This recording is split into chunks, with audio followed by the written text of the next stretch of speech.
trading my spirit for a massive explosion. I trigger a top-tier kamikaze strike against the big devil boss, completely prepared to cancel my subscription to Being Alive, rather than checking into afterlife resorts. I blinked and realized I was stuck in a clinic a decade before today. I shifted from being the ultimate savior to the campus loser who gets bullied for fun, the guy receiving regular ceramic swirly treatments daily. Yet those dunes are clueless about my new appetite cheat code for devouring beasts and snatching the special talents permanently. I've got a 3-year window before the world starts burning down, and I plan to flatten every jerk blocking my path. This is my cosmic do-over, so let us return to the very beginning. It is the year 2117. Mankind is basically toast while our last fort gets wrecked by hellish troops, making it obvious that civilization has hit the game over screen. Meet me, Chen, the supposed ultimate sparky killer for hire, but currently I am just a leaking mess of a man gasping for air, totally spent in a battle that we already screwed up. This terrible fever dream actually began 7 rotations around the sun ago, when those infernal lords crashed the party, turning our quiet planet into a flaming dumpster fire. Lan Yu was a scary boss, and he is chilling amidst the wreckage I couldn't save, looking like a gloomy shadow that represents our complete and utter failure. The devil boss begins insulting me, labeling all people as literal garbage while bibbling about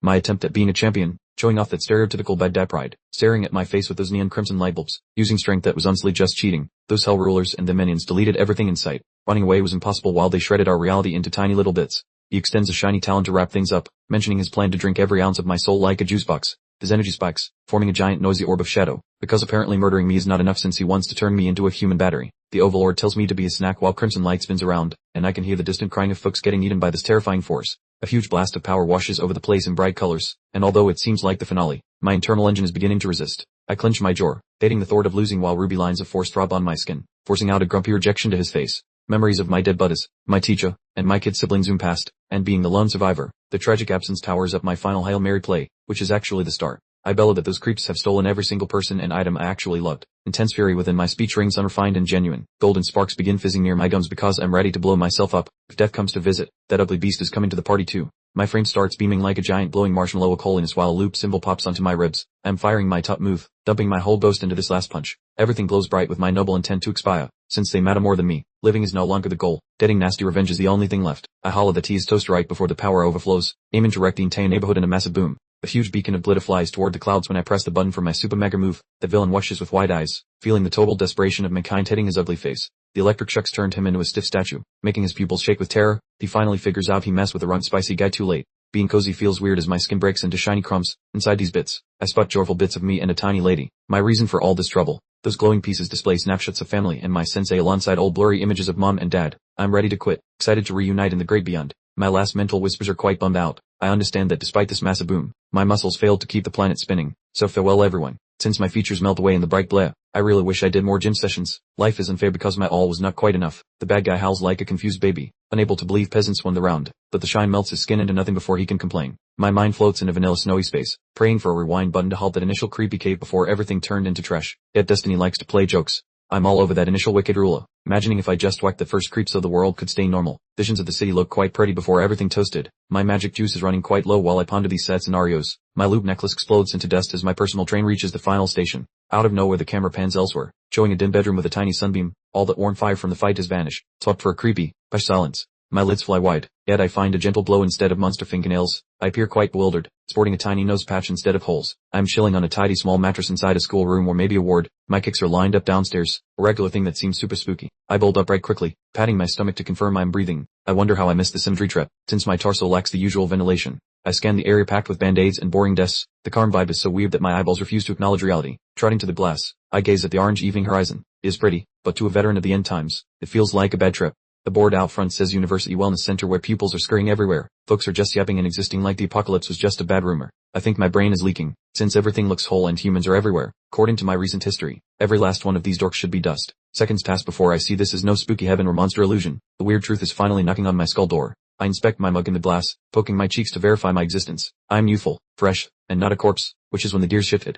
The crazy reality smacks me hard because I am back in college times, a whole decade prior to the doom, getting that extra life I requested. I just linger frozen, checking out my teen features with massive crimson orbs, returning to days where my kin were whole, long before the big scrap started. Abruptly, an odd computer noise rings out while a menu hovers in my face, looking like some console pop-up floating in the physical realm. A note appears saying the hungry energy merging finished. Whatever this wizardry is, it wrapped up right as I found my balance in this rebooted year. I checked the calendar for 16th of May, 2:57, precisely 10 trips around the sun ago, as the munchy display stays locked on my nose. Glancing at the bedside timer, it reads 4:15 afternoon. This is real. I am formally back a decade with a massive cheat sheet in my head. Lightning strikes this consciousness, realizing I arrived 36 months before any monster royalty shows up, giving me plenty of time for preparing revenge and maybe learning to knit. I recall those memories like glue.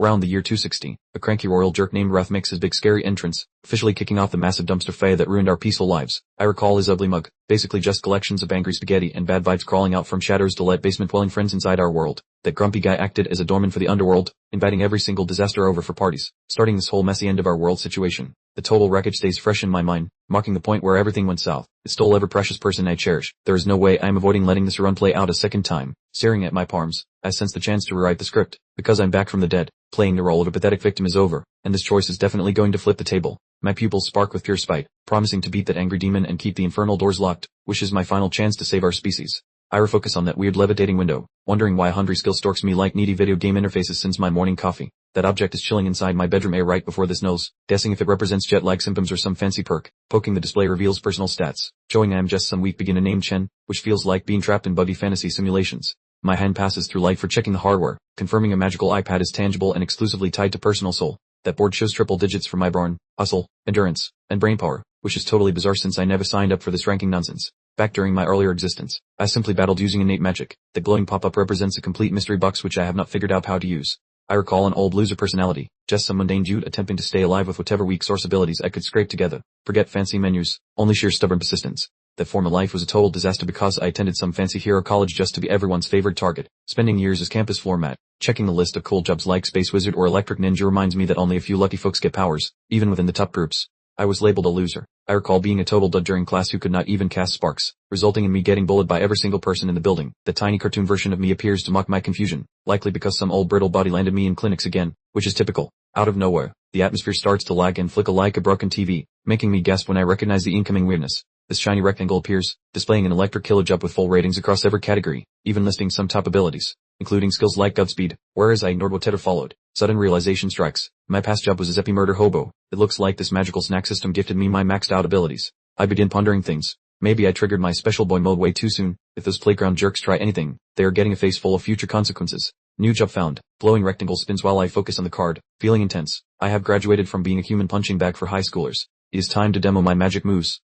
Pipe for checking if my gut tier deans managed to hitchhike across the space-time continuum with my scrawny self. The metallic snap rings out when the entrance swings wide. My head pivots fast, guessing which random visitor is crushing my private party. Some four-eyed nerd with a bad heyday wanders inside. Meet Marlon, a garbage tier singer of blooms, looking like his pet rock died. Lun jogs forward, begging for health updates and sighing that my nap is over. I stay cool as a cucumber, masking the floating magic iPad. Turns out my buddy is blind to the snack stats window. Thank heavens for that, because keeping my cheating hex private is priority number one right now. The dude's jaw hits the floor seeing my bruise vanished. Ear calls me looking like a ground beef patty yesterday and suspects black magic at play. Peering at my room he brings back the old vibes. Lun used to baby me constantly, despite him possessing the magical combat utility of a wet napkin. My pal yanks my limb, inspects for gains, and guesses I did push-ups in my sleep. He does not know he is chatting with a grizzled war survivor. Noting his healthy pulse confirms I am not dreaming. I am truly here, armed with the opportunity to prevent my friends from becoming worm food again. Buddy boy recalls the big exam is tomorrow then freaks out, falling me to training. He radiates the typical secondary character caffeinated anxiety perfectly. Chub me out the exit. He nags about diplomas regardless of my magical ineptitude. Little does he know I am the secret apex predator on campus today.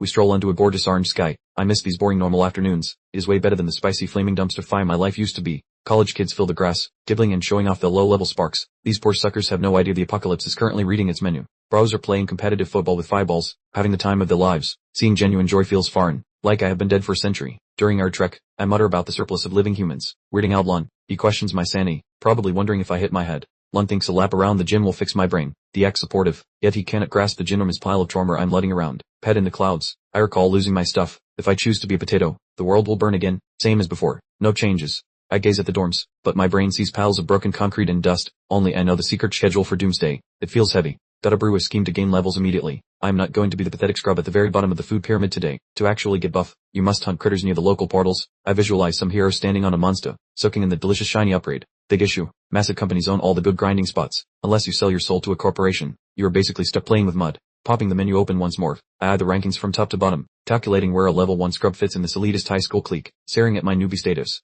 wondering what sort of SC the faculty would hand out. I have the knowledge of a gut, but on my permanent record, I'm just a fresh-faced beginner again.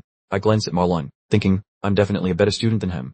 It's a rather low standard, but everyone has to start somewhere, right? Suddenly, a rogue basketball appears from the void, smacking Marlon square in the face with a startling asterisk thwack asterisk.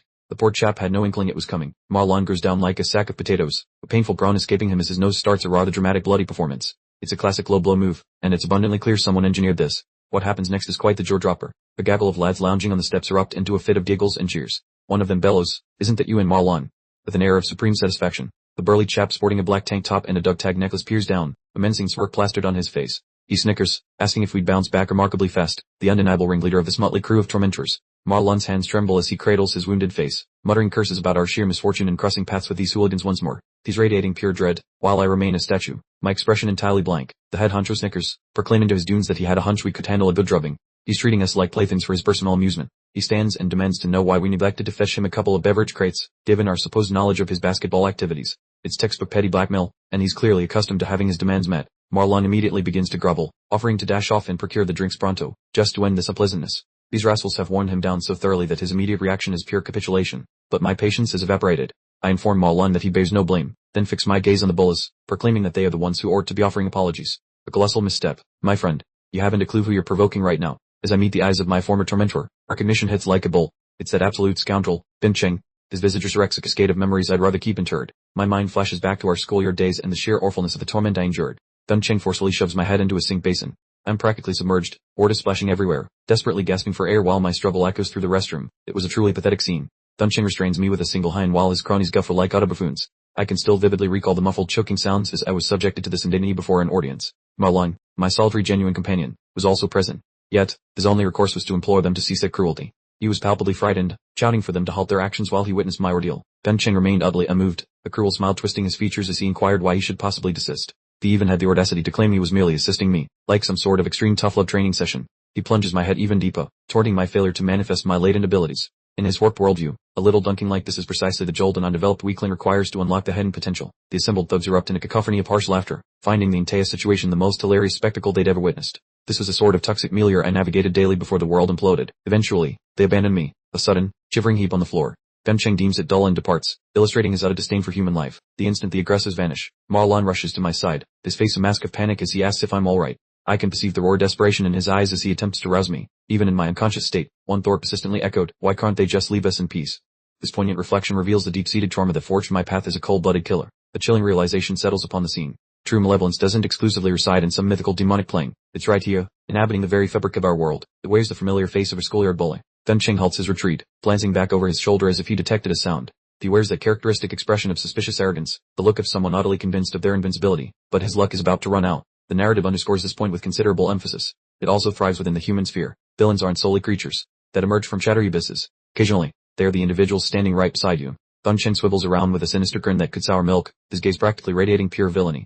He isn't finished yet, ordering his lackeys to keep harassing me as if he were some sort of budget horror movie monster. Back in the present, our resident jerk is still pulling his tired routine, demanding to know why we skip the beverage service while he plays basketball. He acts like the local king, oblivious that his victim has witnessed the world literally crumble into dust. I step forward with a cold, firm demeanor, assuring Marlon that he isn't to blame for this nonsense. Meeting Bin Cheng's eyes, I declare that the real bullies are the ones who deserve to grovel and apologize. Marlon remains stuck in his pathetic cycle of terror, babbling excuses and rushing to buy drinks just to keep the peace. He's shivering like a leaf, fully expecting a painful beating if he dares to deviate from his routine. Bin Cheng pauses in genuine confusion, letting out a bewildered noise as he inspects this bold new version of me. Even Marlon looks completely lost, asking me what on earth has possessed me to act so strangely. Marlon's face is a masterpiece of pure panic as he stares at my back, clearly convinced that I have officially snapped and will likely get us both buried by lunch. Bin Cheng finally rises, his right arm sparking with sickly green energy while his system's stats flicker into view. He is merely an E-rank flower warrior, a lowly scrub in reality, but to this school, he thinks he's a literal deity. I watch him with indifference, knowing his only real leverage is having a brother on the student council. Compared to the cosmic horrors I have survived, his petty little powers are basically glorified party tricks. A crowd of students begins to giggle and whisper, hungry to watch Bin Cheng pummel us for their amusement. It is honestly nauseating how these people treat systematic abuse like it is some high-stakes half-time show. The dunes tower over us, sneering that we are the two most useless losers in the academy. They cackle about our recent hospital visit, foolishly assuming that we are still easy targets ripe for another threshing. Bin Cheng stomps into my personal bubble, but I stand my ground without batting an eye. I quietly demand to know what he just attempted, my patience having officially hit rock bottom and evaporated. He sneers, mocking my words while cracking his knuckles as that emerald energy flares up brighter. He fancies himself an intimidating force, unaware that he is barking at a hibernating dragon waiting for a snack. My red eyes blaze with a menacing intensity as I deliver a final warning to leave us alone from this point forward. The atmosphere around me grows heavy, practically curdling with an unmistakable thirst for absolute carnage. Bin Cheng loses his composure entirely, winding up a massive haymaker while screaming that I need a brutal lesson in humility. He pours his soul into the swing, clearly hoping to reduce my skeleton to fine powder. I effortlessly intercept the strike with a single palm, the resulting shockwave rattling the floorboards. I do not budge a millimeter, effectively neutralizing the E-rank warrior's strongest move with zero visible effort. Duncheng lets out a pathetic shriek of pain as he stumbles backward, his features twisted in genuine bewilderment. He clutches his throbbing wrist, unable to comprehend how his supposedly lethal blow was swatted aside like a common housefly. The entire gallery grows deathly silent, their mouths agape as they process the impossible sight before them. One girl squeaks a question about whether I really blocked the punch, and just like that, the status quo begins to shatter. Duncheng is seething with rage, questioning if his vision has finally failed him. He cannot wrap his tiny mind around the fact that a pathetic, unawakened weakling could possibly stand against his greatness. I decide it is time to drop the curtain, triggering a class change command as golden electricity begins to dance across my skin. Perfect, I murmur to myself, preparing to use this arrogant bully as my initial test dummy. The system confirms the upgrade, and suddenly I'm surging with the power of a lightning assassin. My stats are absolutely broken for a level 1, and the static pressure I'm emitting is making the very air tremble. Marlon is experiencing a total mental meltdown in the background, shrieking in disbelief. He screams to ask when I awakened, the spectacles sliding off his nose as he watches his deadweight friend transform into a storm god. I stand there crackling with raw electrical energy, looking like a total absolute menace. I'm finally back in my element, and I must confess, I'm thoroughly enjoying the sheer terror washing over their pathetic faces. Duncheng panics and triggers his ultimate defense, the immortal demon armor, causing his skin to sprout jagged stone plates. He bellows that I have forgotten his lethal javelin, preparing to charge headlong into his own funeral. His armored fist appears gargantuan compared to my form, yet I stand there looking like an unbothered bystander. The bully is cackling like a total lunatic, convinced his clunky rock armor makes him a dud. But agility is my true game, so I vanish into a flurry of sparks, weaving under his clumsy haymaker and appearing silently in his blind spot. I drive a solitary lightning-charged fist into his midsection, and the result is nothing short of spectacular. The blinding flash erupts as his precious immortal armor shatters like cheap storefront glass under my overwhelming strike. He goes flying backward with a thundering crash, rolling across the asphalt like a discarded toy. The supposed immortal demon just got laid out by a single jab from a guy who was a nobody minutes ago. The spectators are utterly catatonic, their expressions twisted in disbelief as they struggle to understand the new reality. One of them screams to ask if I really downed him in one strike, and the school hierarchy flips over permanently. Duncheng lay sprawled, frantically gulping air and spewing insults at me for my stealthy strike. In his vanquished state, he still clung to his self-importance, yet the contusions marring his visage broadcast a starkly contrasting tale. He shrieked for his cronies to cease their idle staring and assist, but the white-maned henchman stood utterly petrified. Clearly, the poor soul perceived himself battling an electrified, monstrous blur. That terrified subordinate merely managed to choke. I'm unable. His complexion drained from terror as he observed my figure towering above his vanquished superior. He understood instantly that intervention meant his own immediate downfall. I stood, an ominous, shadowy form, an ominous light, truly my lightning's fierce embrace, now enveloped me. My appearance surely screamed demon from Hades to anyone observing. I'd wager each thug within that academy yard was profoundly re-evaluating their existence's direction just then. Duncheng, not yet vanquished, propelled himself upright, then hurtled forward again, unleashing a frantic shriek. He bellowed threats of my demise, but his chaotic flailing simply broadcast roar, unbridled fury. I merely remained impassive, calmly ensnaring his stone-like punch in my unprotected palm, as if it were a toy in slow playback. The chasm between our power levels felt so utterly vast, it was nearly laughable. I bent near, my gaze ablaze with a fearsome radiance, then dispensed the profoundest disparagement. You are oddly pathetic. This concise observation struck Duncheng harder than any physical impact he had endured. His very essence seemed to visibly unravel, dissolving faster than a sugar cube. A relentless torrent of impossibly swift strikes erupted, manifesting as a chaotic blur of contacts as I meticulously disassembled him. My velocity was such that he couldn't even contemplate initiating a countermeasure. Delivering a decisive, crushing blow, I launched him twirling skyward, resembling a fractured plaything. His protective gear had utterly vanished, leaving him thoroughly pummeled and splintered. Accompanying a resounding crash, he collided with a row of stadium seating, the force propelling splintered fragments afar. He settled in a crumpled mass, irrevocably hushed by the very individual he had derided as incompetent. He lay completely insensible, expelling crimson fluid and bedecked in a vibrant array of contusions. A spectacular wreck, largely due to his egregious misjudgment of my capabilities. That designated E-tier fighter genuinely lacked any hope. The remaining toughs scattered like terrified rodents as I casually pivoted from the destruction, projecting utter disinterest. Marlon, meanwhile, stayed rooted to the earth, dorking as if I'd transformed into a spectral apparition. Marlon's eyeballs threatened to escape their sockets, as he haltingly tried to inquire about my sudden surge of power. For him, this display represented an absolute divine wonder, yet for me, it was simply an average Tuesday. I surveyed my hand, crimson traces adorning my knuckles, my features betraying a chilly, evaluative demeanor. Marlon pondered my newfound might, utterly unaware of the accumulated decades of battle proficiency I possessed. I bypassed his inquiries, accessing my personal status display to formulate preliminary observations regarding my current condition. Deciphering the precise mechanics of this system was paramount if I aimed to avert global catastrophe. I observed my ability to revert to my lightning assassin role at will, a truly immense asset. Electrical energy, or powerful braid, surged through me once more, a comforting hum. They, naturally, had no inkling of the electrified spectacle looming. I grasped that despite my nominal level 1 designation, my previous existence's expertise rendered me unequivocally superior to any basic E-tier individual such as Duncheng. Yet, my precise standing within this unfamiliar realm remained an absolute enigma. I discerned a significant issue, however. Although I unequivocally rendered Duncheng unconscious, my personal metrics hadn't advanced whatsoever. My current standing persisted at level 1, implying that playground skirmishes offered no viable path for advancement. My eye, captured intimately, displayed my profound concentration. Furthermore, an additional complication had been unaddressed. This framework operated by strict directives, and I must circumvent them to attain the might required for combating true demon lords. I fixed my gaze upon my hand, a minuscule electrical flicker cavorting between my digits. If accumulating experience points from human targets proved impossible, then I would simply locate alternate prey for termination. Marlon sprinted abreast, yelling for me to pause and demanding to know my terrestrial intentions. He obviously feared my imminent overstepping of bounds with the currently incapacitated tormentor. My hand lingered menacingly above Gunchen's windpipe, electricity swirling with homicidal fervor, as though poised for a terminal strike. My visage, devoid of warmth, implied I weighed delivering an utterly decisive, permanent resolution. My fiercely luminous crimson gaze fixed downwards, with the methodologies for acquiring power mirror those from my prior existence. To truly ascend, I recognized the need for considerably greater savagery than ever demonstrated. My era of amiability had definitively concluded. I seized Gunchen by the visage, as golden electricity savagely sparked from my fingertips. My demeanor suggested I was prepared to thoroughly electrify his cerebral cortex directly. Unexpectedly, a palm settled upon my shoulder, abruptly extracting me from my murderous fervor. A woman's voice queried my awareness of this locale's educational purpose, curtailing the impending electrocution precisely when needed. It proved to be Ling Yu, the formidable student council vice chair. Her composure was startlingly profound for an individual amidst an active electrical display.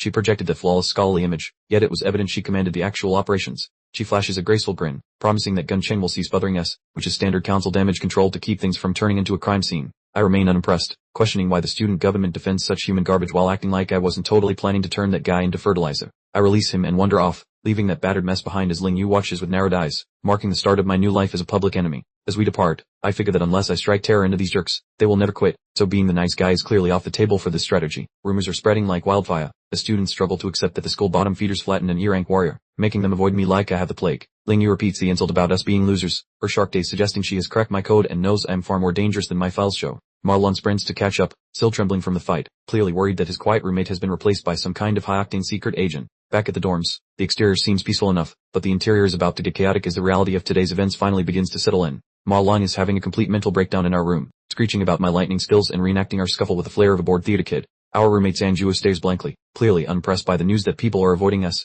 acting like his basic flame powers make him royalty. Marlon prattles on about how I pinned that bully to the floor, clearly enjoying the sight of our primary tormentor finally getting his ego crush. Sanjua finally snaps, tapping Marlon on the head to see if his brain is still functioning, mocking the idea that I possess enough still to be a threat. Marlon insists I was just going for a joke, which makes the others even more skeptical, because who in their right mind does cardio when they have powers? Tangyu sits glued to his screen, ignoring the nonsense while focusing on his games instead of the massive power-up I allegedly displayed on the training field. The reality is that we were dumped in this room for having the absolute worst grades in the year, cementing our status as the bottom of the food chain. Sanjua flaunts a tiny flickering flame to assert his dominance as the only combat class student, acting like he is the king of this miserable little castle. He continues his ridiculous ego trip, laughing at the thought of a scrub like me being a warrior, fully expecting to join an elite group very soon. Giving a smug glance over his shoulder, he tells Marlon that tomorrow's exams will expose the truth, completely unaware he's rooming with a total monster. Meanwhile, deep inside the E-rank training hall, a massive pillar of fire roars within a stone chamber, serving as a stomping ground for the actual elites. Benting, the student council chief and brother to that idiot, emerges from a portal of flames looking like a high-fashion villain in his crisp white trench coat. He strolls through the room with terrifying poise, the fire crackling in his wake as he wraps up his intense workout session, showing off where the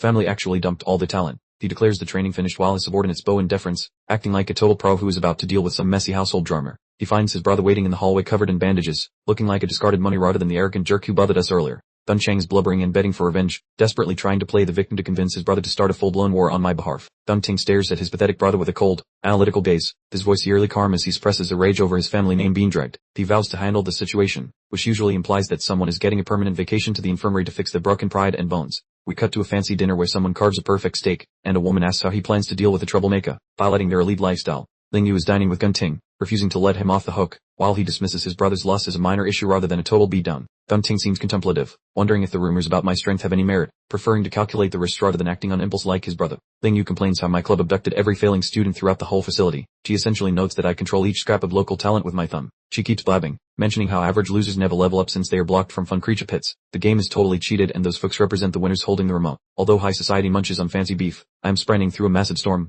torturing my physical shell because nobody handles my unique exercise schedule without collapsing. I jog 12 miles while hauling a giant rock equivalent to a hefty sumo wrestler. I bet that sweating like a pig is the sole method to forge a solid base for my upcoming magic tricks. These heavy blocks strapped to me prove my gym routine is absolute madness. I realize a hero's max power is purely tied to how much pain the bones can endure before snapping. Droplets of grime and water slide off my nose while I wheeze like a broken accordion, appearing dead but fueled by spite since this warm-up is still garbage and those beasts are way scarier than people. A spooky memory reveals that creepy jerk wraith crawling out of a pit while wiggling neon red spaghetti. This is the disaster scheduled to ruin my weekend in about 36 months. My worst mental scar appears. I'm subbing in the mud, holding the cold shell of my sibling, Sion, and I'm yelling stop in a fit of absolute, unadulterated misery. The lone relative remaining, that small female sibling, This girl passing away represents the chief motivation for why I'm training like a beast during this redo. He personally ended her subscription to living. This angry demon personified as an individual who specifically slaughtered that girl, which transforms such events into a super petty grudge quest regarding my welfare. I envision that edgy Lord Wrath once more, a huge, dark blob kicking down the doors to the basement and inviting his mean friends over to end the world while I prepare to fire him. My goal is extremely obvious, eliminate Wrath, and if I can remove this single boon ahead of schedule,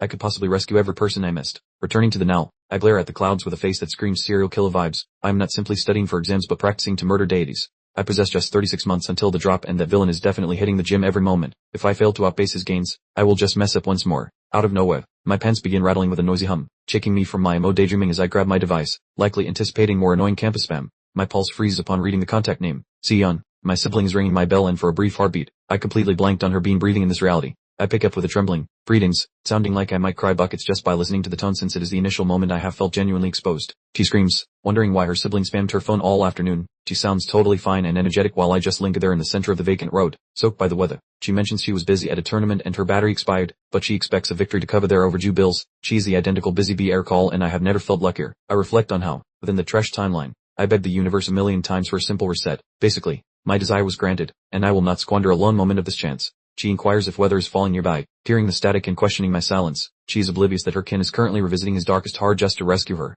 I barely spit out a basic, ignore it, masking my feelings with a gloomy, old school grin because I'm merely glad to realize she is unharmed and breathing for the moment. One final internal promise is that I will shield my sister, even if it drains every resource I own. I would gladly trade my immortal spirit if it ensures she continues breathing. Rain mixes with my tears as I mourn the years since I last spoke to her, though for her it is merely 2 days. I have endured 10 years of pure misery, though a bottomless pit awaits. My grim determination remains unshakable and cold. I am braced for the inevitable agony this fresh journey will surely demand. She thinks I am acting strange after our chat, yet I swear to meet once my event finishes, feeling a newfound drive after ending the call. Soaking in the downpour like a man who signed a pact with Lucifer, I gaze at the gloom, feeling totally prepped to battle existence once more. Truly, a brand new chapter kicks off today. This is far beyond a simple redo. It is a crusade for her survival. I resume my grueling run, howling for extra laps while weighed down by my pack, knowing that pausing now would be a massive failure. I must enhance my physical might, at truly superhuman pace. Those thoughts fuel me as I ignore the agony, haunted by visions of her tragic passing. Back in our room that evening, only 8 hours since my return, Marlon snores soundly on his bunk, unaware of my nocturnal fitness regimen. Under a steaming shower, I study my scrawny physique, feeling my spirit and frame finally aligning despite these pitifully low attribute scores.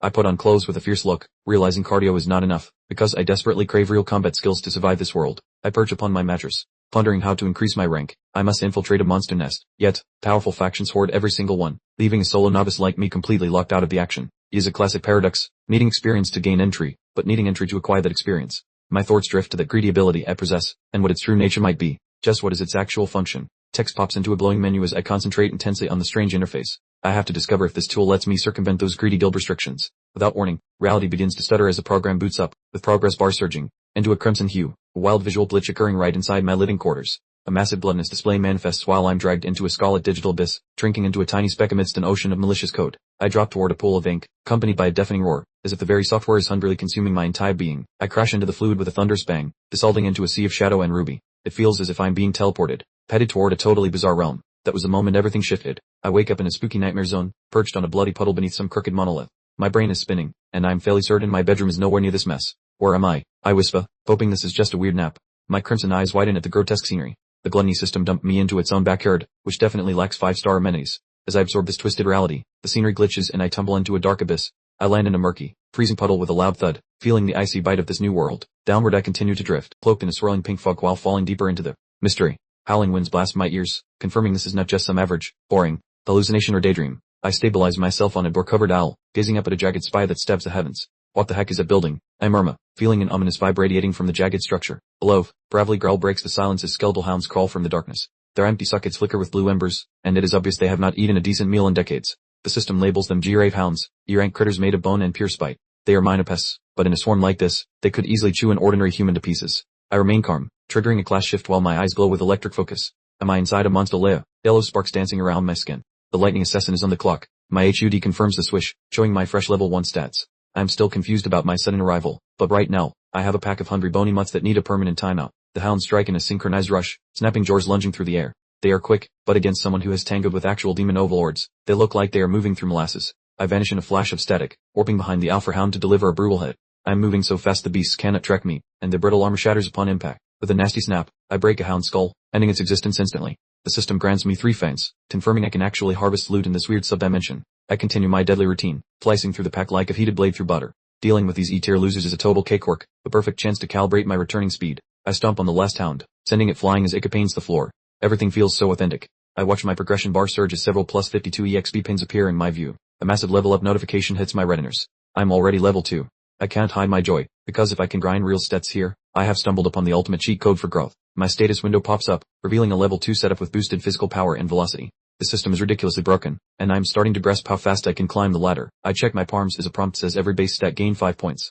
It is a huge jump for a single level, and I can feel raw power vibrating through my newly energized physique. The realization hits like a freight train. I found a private dungeon to train solo, far from those greedy guild monopolies. This is a golden ticket to bypass the Academy's rigged ranking hierarchy, but my parade is rained on by a massive shadow looming over me. The gargantuan variant, the Gravehound King, crawls from the gloom, its optics burning with a much more intense, malicious hate. The boss lets out a roar, flames leaking from its jagged jaw as it prepares to fry me. I just smirk. It is finally time to put my actual combat skills to the test. I lunge forward, meeting the beast in a flashy collision of electricity and bone. One precise strike later, the Gravehound King is history, and another level up message flashes as I hit level 3 instantly. The loot screen displays 18 fangs and a rare Gravehound core. I'm basically speedrunning this monster lair, proving my old life's combat reflexes remain absolutely top tier. I glanced at my level 3 attributes, noticing how bosses showered me with way more experience points than common critters.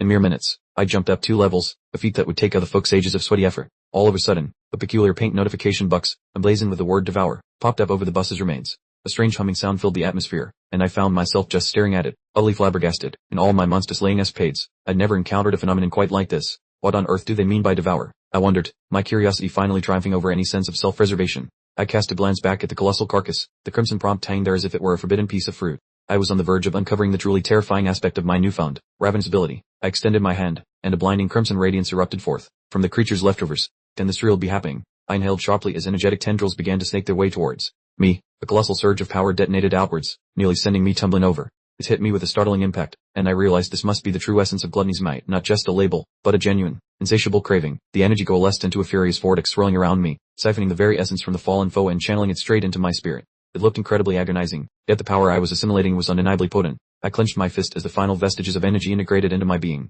The entire world seemed to pause for a breath as the absorption process finally reached its zenith. The screen flashed that devouring was complete, and a digital construct materialized in the air.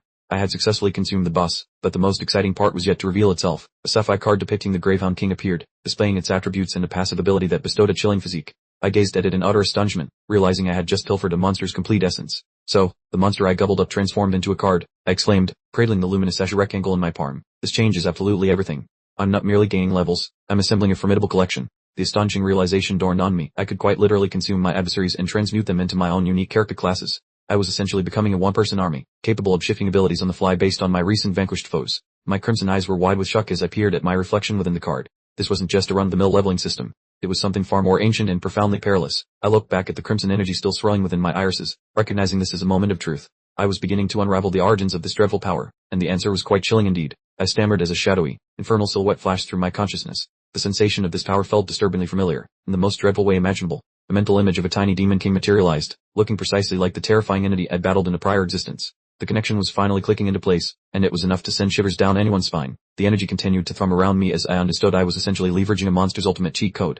I was staring into the abyss, and for the very first time, it seemed to be gazing back with a mischievous grin. It struck me like lightning. This was the very same ability wielded by Demon King Lan Yu. I had somehow been bestowed with the exact power that had been instrumental in the destruction of my world. A wave of cold dread washed over me as I accepted this stark reality. The formidable power of gluttony, originally belonging to the Demon King, was now my own.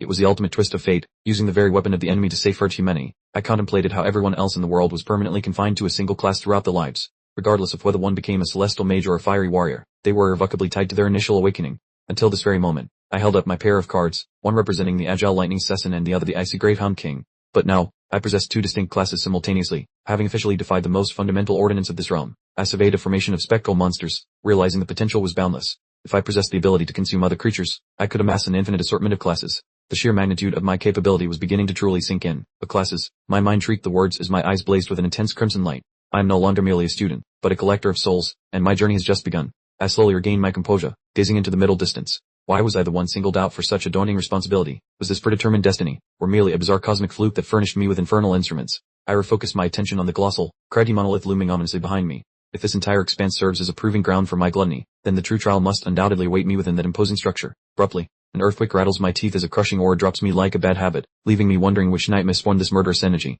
The booming voice vibrates through the emptiness, claiming he has been anticipating my arrival for eons and making my nerves dance a frantic jig. An interface glitch introduces the boss as Lord, a Reaper cosplay draped in shredded rags with a sharp scythe and a face that skipped the tanning salon. With the earth shaking harder, I realize this guy sits firmly atop the food chain, far above the measly E2S grading scales we use. The brute swings his scythe like a lawnmower, forcing me to dance out of the way while the blade's heat singes my hair into a bad perm. Gasping for air with sparks dancing on my palms, I lament that my legendary past self has been downgraded to a pathetic D-rank weakling. The system chimes in to confirm I'm fighting an S-rank abyssal fiend, essentially suggesting I should have just stayed in bed today. Drenched in sweat and failure, I wonder why this dungeon contains a legendary beast that apparently has my personal contact information on file. As I parry his attacks with lightning daggers, it becomes obvious this spooky creep is playing with me like a bored cat instead of finishing the job. The purple boot sends me airborne until I faceplant into the dirt, confirming that I'm currently this monster's favorite squeaky toy. I wheeze on the floor, noticing that despite his insults, he is carefully missing my organs while trying to shatter my fragile ego. Looming over my miserable self, the skeletal creature mocks my struggle with a voice that feels heavier than a text ordered during a thunderstorm. I spear the crimson mess away. My vision sharpens as I grasp the grim reality that he does not want my soul.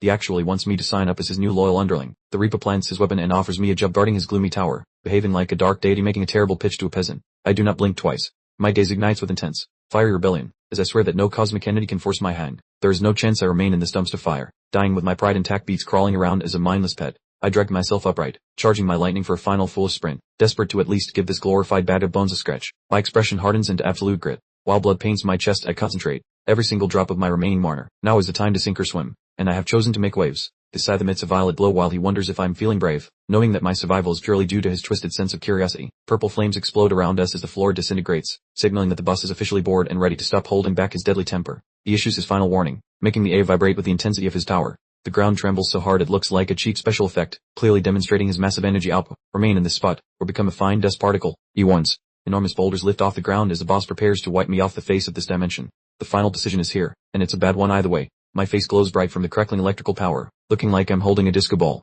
I begin to speak, keeping my voice surprisingly steady even with all the pressure to flee. I bellow that I choose violence, lunging forward like a streak of blinding yellow energy. I'm emptying my entire arsenal into the single, frantic strike, aiming directly at his skull. The abyssal fiend laughs dismissively, sweeping his giant scythe in a huge purple arc. The speed is truly incredible, generating a flurry of swooshing sounds as he tries to casually swat me aside. The world explodes in a magnificent shower of yellow and purple light when we clash. It's a chaotic mess of sparks and shadows, and I'm relying entirely on my agility just to avoid being turned into a fine powder. I blur past his next strike, peering above him in a glorious shower of sparks. I move with frantic, desperate speed, my daggers humming with intense electrical power. I manage a grim smile, noting something crucial after our previous exchange. I have figured out his combat pattern, which is impressive considering he's an S-rank opponent. My incredible combat intellect is finally starting to identify the tiny cracks in his supposedly perfect defenses. I meticulously analyze his windup, detecting a microscopic 0.4-second delay before each swing. That fraction of a second allows me to read his wrist angle and precisely predict the size trajectory. My glowing eyes, caught in a dramatic close-up, show me processing information at superhuman speed. I'm not just engaging in combat, I'm calculating every single variable in his movement like a supercomputer.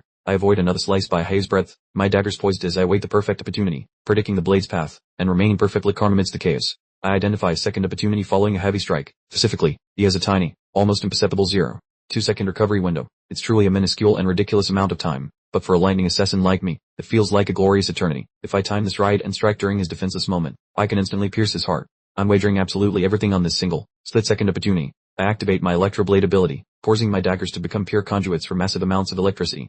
My determination is literally glowing, which should hopefully increase the attack's damage. I manage to land a strike on his face, and a paralyzed status notification pops up above him. My current D-rank power won't kill this monster, but a well-timed paralysis strike should grant me the few seconds I desperately need. I instantly activate Judd's Pete, boosting my movement speed tenfold in a massive electrical surge. I don't have much time, and I'm determined not to waste a single microsecond of it. I blur across the red plains with a loud rush of air, moving so rapidly that the background transforms into a simple sphere of color. This is my opportunity. I only need these few seconds to make my escape. I spot a tiny pinpoint of white light in the distance, the single source of illumination in this entire hell. I've been scouting this area during our previous exchanges, and I'm positive this is the exit. I vanish into the light with a blink, fully expecting to be returned to the relative safety of my dorm room. However, I stop dead in my tracks as the realization hits me. The light has vanished completely. The world glitches out again, and I suddenly find myself back in the dark void with digital fragments swirling around my hand. I've been fooled, and the immediate consequences are shaping up to be extremely severe. The abyssal fiend appears right behind me, mocking my pathetic escape attempt. He explains that the light was simply an afterimage he left, confirming the exit I sought does not exist because this isn't a mere monster dungeon. The boss glows with a terrifying purple energy, a menacing grin forming on his scattery face. He says it's intriguing that I managed to find a flaw in his technique so rapidly, indicating his interest has clearly reached a new, more dangerous level. He continues his dramatic monologue, praising me for maintaining analysis even while completely overwhelmed by despair. He says he sees something in me he hasn't witnessed in eons, a tiny spark of actual, legitimate hope. The Abyssal Fiend's full S-rank form is finally revealed in all its terrifying glory, wreathed in dark, swirling flames. He claims I am truly the one who will bring hope, sounding strangely prophetic instead of monsters. A close-up of my shocked face captures the moment I finally recognize his features. My red eyes are wide as sources, realizing I have seen this precise design before. The horrifying truth strikes me. I have definitely seen that precise form before, belonging to none other than the Demon King Lanier. This beast is no mere dungeon crawler, but a direct extension of the creature that ruined my entire future. Sudden flashbacks hit me, revealing my final, pathetic attempt to stop Demon King Lanier during my past life. That massive blast reel highlights the sheer chaos we were dealing with back then. Fighting Lan Yu was a total nightmare since he refused to stick to a single shape, like this icy, predatory demon that was practically screaming for a bloodbath. You would just cycle through forms, eventually morphing into a winged ice dragon, acting like a cosmic Swiss Army knife of pure annihilation. When Frost failed he switched to a fiery beast, making the fight feel like tackling 10 different SSS bosses who all decided to bully me at the same time. Shifting classes mid-battle was his hobby, so humanity clearly stood zero chance against a monster that could adapt faster than a chameleon on caffeine. Even a leafy vine monster was in his toolbox, proving he was the ultimate glutton who collected powerful forms like a hoarder with too much shelf space. He even rocked a shiny gold knight outfit with a glowing halo, showing he had a massive ego while trying to wreck the entire world in style. One specific transformation stands out in my mind way more than the rest. It is a haunting memory that has followed me ever since I reset my timeline. Back in reality, my eyes bulge as I connect the dots, realizing this dungeon monster is definitely no ordinary random spawn. This abyssal nightmare, currently trapped in this weird pocket dimension, perfectly matches one of Lan Yu's old party tricks, and the resemblance is far too uncanny to be random. The weight of this realization hit me hard, confirming I was staring at the blueprint for a form that previously wiped out all my friends. Everything finally clicks into place. Lan Yu must have snacked on this very abyssal creature using his legendary gluttony skill. Since I now possess that same hungry ability, this monstrosity is technically a part of my own kit. I am totally mind blown by this revelation, realizing this hellish dimension is not some random dungeon, but a weird space tucked away inside my own soul. Looking at the blood sea in the dark tower, I gasped while realizing my body is actually hosting an entire realm of monsters, which really changes my perspective on my power. The fiend flashes a jagged, terrifying smile that would scare the pants off anyone, looking genuinely impressed that I cracked the mystery while under extreme heat. Everything is truly here, I mutter, as my brain spins while realizing this gluttonous tower is basically a massive inheritance rather than just a simple combat buff. The creature pulls out a glowing gold key, identified as the SSS rank Time Rift key, which is seemingly the only way to unlock those dark, ominous gates. He mentions that Lan Yu consumed tons of demons, but left the toughest ones locked in that tower for some lucky person to claim as their own loot. The boss urges me to feast on these sealed demons to boost my own strength, handing me the key as if passing a baton to the last human worth betting on. A system prompt dings, letting me know I officially secured one. Time Rift key, an SSS rank treasure that most players would never find even if they tried. Their wildest fantasies, still bruised and leaking blood. I stare at the item with confusion, asking the big question of why a monster would ever bother helping a human like me. The fiend sounds strangely serious, admitting even demons have grudges since the Demon Kings wiped out his entire clan just because they were greedy jerks. Standing tall in purple flames, he claims his former rival was right, believing I am the only one with the guts to win where everyone else failed. That suspicious fellow. Who could he be discussing? And more importantly, who was he chatting with earlier? An S-rank legend mentioning me hints that my time-traveling headache has way more layers than a rotten onion, much deeper than expected. Pointing his clawed finger at the ominous spire, the fiend insists the truth hides within that tower of darkness, urging me to hurry before his clock hits zero. With a flashy, purple explosion of glittery debris, the abyssal fiend demands I snatch his abilities and serve up some hot revenge as his ghost juice merges with mine. Completely floored by his spontaneous kindness, I just stand there blinking like a goldfish at the evaporating nightmare, totally shocked by his generous offer, handing over S-rank godly powers without even asking for a tip. His mug vanishes as he begs me to become an unstoppable wrecking ball, slaughtering every beast in that tower to claim the ultimate championship belt. A final ghostly PSA warns that the tower crew are far less huggable than this guy, meaning they will absolutely fight dirty before giving up the loot. He claims I must survive the grind and crush every pebble in my path, which is apparently the sole method for me to ascend the global throne and rewrite this disastrous timeline. The quest log screams in red ink to feast on every demon monarch, a task that sounds like a massive headache, but now I have the cheat codes. The fiend dissolves into sparkly confetti, his final monologue lingering as I stand solo in this sticky puddle of gore. Do you reckon that only a weirdo like me could pull it off? Genuinely convinced I was the chosen one to babysit his briny legacy and finish the job. I trigger the snack mode, purple static dancing on my palms while a loading screen appears, indicating a massive power dump that would fry a normal CPU. A deafening boom signals my rank jumping to 10, branding me the Abyssal Fiend card, which is basically the best shiny item I have pulled yet. My eyes flicker with a crimson glow as I accept the quest with a stone-cold nod, telling him I will take the wheel from here. Absorbing complete, I spot the S-rank warrior card chilling in my inventory with stats that are frankly illegal, marking a ridiculous spike in my combat rating. Some loudmouth yells for everyone to rise, snapping me out of my brooding phase as I flutter my eyelids open, dazed by the blinding sun of an actual morning. Beams of light hit the room, feeling disgustingly peaceful after that blood-soaked dimension and acting as a rude wake-up call to my boring student existence. I hoist myself from the dorm mattress with a weary grunt, confused to find myself back in college life instead of battling torquated boss monsters. My roommates are running around like headless chickens worrying about uniforms, providing the standard background noise of a typical chaotic morning in the barracks. Checking my torso, I see my injuries have pulled a disappearing act, making me wonder if I just suffered a very intense, gore-filled fever dream. Then the system UI pops up to confirm reality, displaying my 10th level status alongside the Abyssal Fiend trophy tucked beside my Gravehound card. Scrolling through my stats showing triple digits across the board, I realize jumping 9 levels in one snooze is basically cheating at life. The spark-throwing roommate, Zhangjuo, struts over to my bed with a voice like a grinding gear, rocking a faux seniority while barely passing for human as an E-rank. Zinejuo starts yapping about his dominant dorm status and warns against any coup attempts. Meanwhile Marlon is practically vibrating with anxiety because he knows the truth. Marlon keeps his nose to the tile while our fiery buddy acts like a titan, but honestly he's the only witness to the actual nightmare fuel living here. My face remains frozen in pure serenity as I prep for the shift, tuning out the hot air from Zinejuo because my brain is strictly occupied by the upcoming test. Descending the stairs, Zinejuo is vacuuming a Corsa while lecturing us on tiers, confidently declaring himself a mid-tier E while labeling us generic garbage heap extras.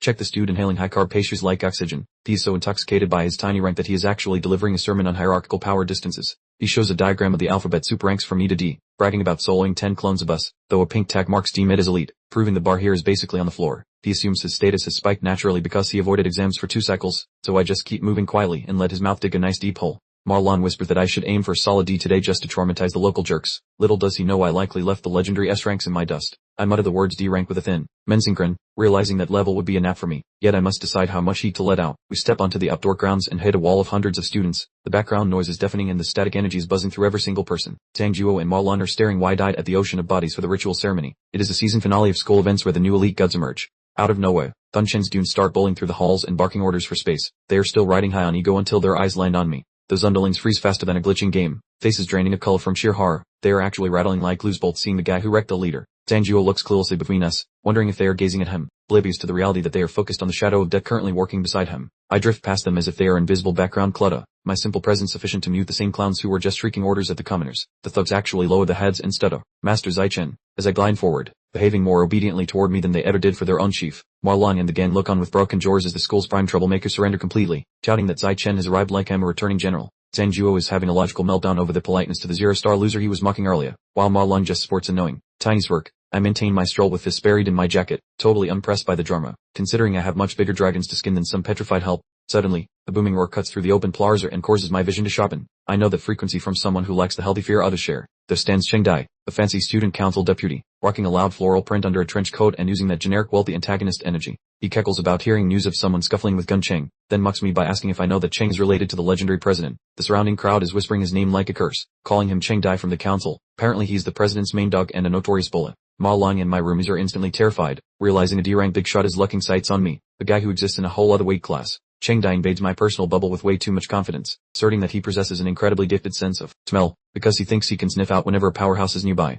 I stay totally still since the whole vibe is quite questionable, meeting his gaze with a look that suggests his shirt is uglier than his loud attitude. Chengdai dives closer to drop a toxic payload, sneering that all he catches off me is the scent of a bottom-feeding reject, which is quite the air since he just insulted a future legend. I shrugged off Chengdai's pathetic insults with a sting remark, asking if he was actually a barking poodle, which effectively silenced the arrogant clown. Chengdai's brain clearly overheated as he shrieked in disbelief, struggling to handle a reality where someone finally refused to worship his precious title. Order was restored when President Gun Ting arrived with icy composure, casually revealing that his own brother, Ben Cheng, was the true instigator here. Gun Ting crushed the drummer instantly by ordering Chengdai to back down, proving that the man in the sharp coat owns the real authority. The president sauntered away, leaving everyone bewildered as he insisted on maintaining basic fairness. The sibling was merely paying the price for his own reckless behavior. Chengdai could only mumble a defeated response. Fine, Mr. President. Just like the obedient pet I labeled him earlier. Gun Ting appeared contemplative while departing, clearly realizing that my presence was far more intriguing than he originally anticipated. I remained motionless with my hands tucked away, projecting the detached vibe of a guy dealing with issues far beyond pathetic school politics. The announcer finally ignited the event, urging students to quit yapping and start diving into the testing portals to prove their actual worth. Gun Ting and his sidekick wandered off, dismissing me as a non-threat while he focused on dominating his upcoming evaluation. Ling Yu observed the spectacle from a balcony, leisurely enjoying her tea while tracking the potential mayhem unfolding below. The shadowy stranger questioned if someone had snagged her attention, showing that the leadership was monitoring this talented batch quite closely. Ling Yu offered a sly grin, sensing that the upcoming rankings would be a wild ride since she spotted something unique in me. Time accelerated as the assessments intensified, making the atmosphere so heavy you could slice through it with a blunt spoon. Zhangjuo's name flashed on the screen, prompting my roommates to scream the lungs out for this supposed star player. Zhangjuo approached the portal with an eager-filled smirk, eager to show that his E-rank status was just a boring misunderstanding. As he vanished into the azure glow of the gateway, he realized there was no escape from this high-stakes judgment. The portal's energy enveloped him within the chamber, a fancy piece of hardware built to quantify exactly how much firepower a student possesses. These solo trials happen in a mini-dungeon setup where a mystical core sucks up and evaluates every spark of mana an awakener produces. The rules are harsh and straightforward, requiring you to blast the core with everything you have because there is nowhere to hide your real rank. Zhangjuo roared while unleashing a massive torrent of fire at the machine, putting on a show that would make any pyromaniac shed a tear. The synthetic core absorbed the blast, vibrating intensely as it crunched the data from his violent energy output, scorching flames. You could literally hear the device clanking and groaning as it computed the sheer force of his attack. A massive blue E appeared beside his name on the screen, signaling the start of the secondary phase focused on potential growth. The machine emitted a sharp drone as it finalized the numbers, leaving the entire stadium gasping for a final verdict. They watched the device struggle with the remaining calculations, realizing the most critical data was still being processed. Marlon lost his mind in the stands, bellowing that the main event had arrived, clearly more invested in this than the guy testing. Your future ceiling determines your peak rank, so scoring high potential ensures the government starts treating you like a celebrity with endless VIP perks. Two massive letters flash for Zhangzhuo, which is actually a decent win when you were trapped in a school full of bottom-tier E ranks. The stats finalize at a mediocre E rank with C potential, leaving Zhangzhuo looking more depressed than a lost puppy after missing the D rank cut. Marlon attempts to cheer up his pal, jokingly promising to score even lower, proving that true friendship is mostly just roasting your struggling friends. The display resets as the speaker calls the next victim, continuing the tedious process of sorting everyone into their respective spots on the food chain. My roommates Sang Yu and Marlon finally see the scores, bottom feeding his E ranks with C potential and cementing the status as the school floor mats. The audience suddenly loses their collective minds, because a wild D rank appeared on the screen and shattered the boring streak of low scores. People are hooting over the first D rank promotion, suspecting this year's batch might actually be useful while whispering about who will be next. A fresh stream of students enters the portal, and the leaderboards are finally getting interesting with a few more D ranks prizes popping up. Kind Dai struts out looking incredibly smug with his new results, flaunting a low D rank with massive potential to ensure everyone knows he is a future legend. The proctors are having a blast, noting they've seen an insane amount of D ranks today compared to the usual 2 or 3, making this class officially stacked. My buddies look like they saw a ghost, stunned as the 8th D rank proves the massive power gap between them and the rest of the grade. The grader mentions that if this keeps up, this year's assessment will be a legendary event featuring a massive shift in talent right before their eyes. The announcer finally screams the name Dun Ting, and the school president glides toward the stage looking smoother than a fresh jar of expensive peanut butter. I track his fancy boots as he works with pure winner energy, silencing the entire room because the main character has finally arrived to play. The hype is massive as people gossip about him being the heir to the imperial build, basically making him the billionaire royalty of our world. Everyone calls him the chosen one with a title list longer than a CVS receipt, while I just watch from the sidelines, totally immune to the hype. Everyone recalls he hit D rank 2 years ago, so the real suspense is seeing if he has evolved into a god or just a demigod.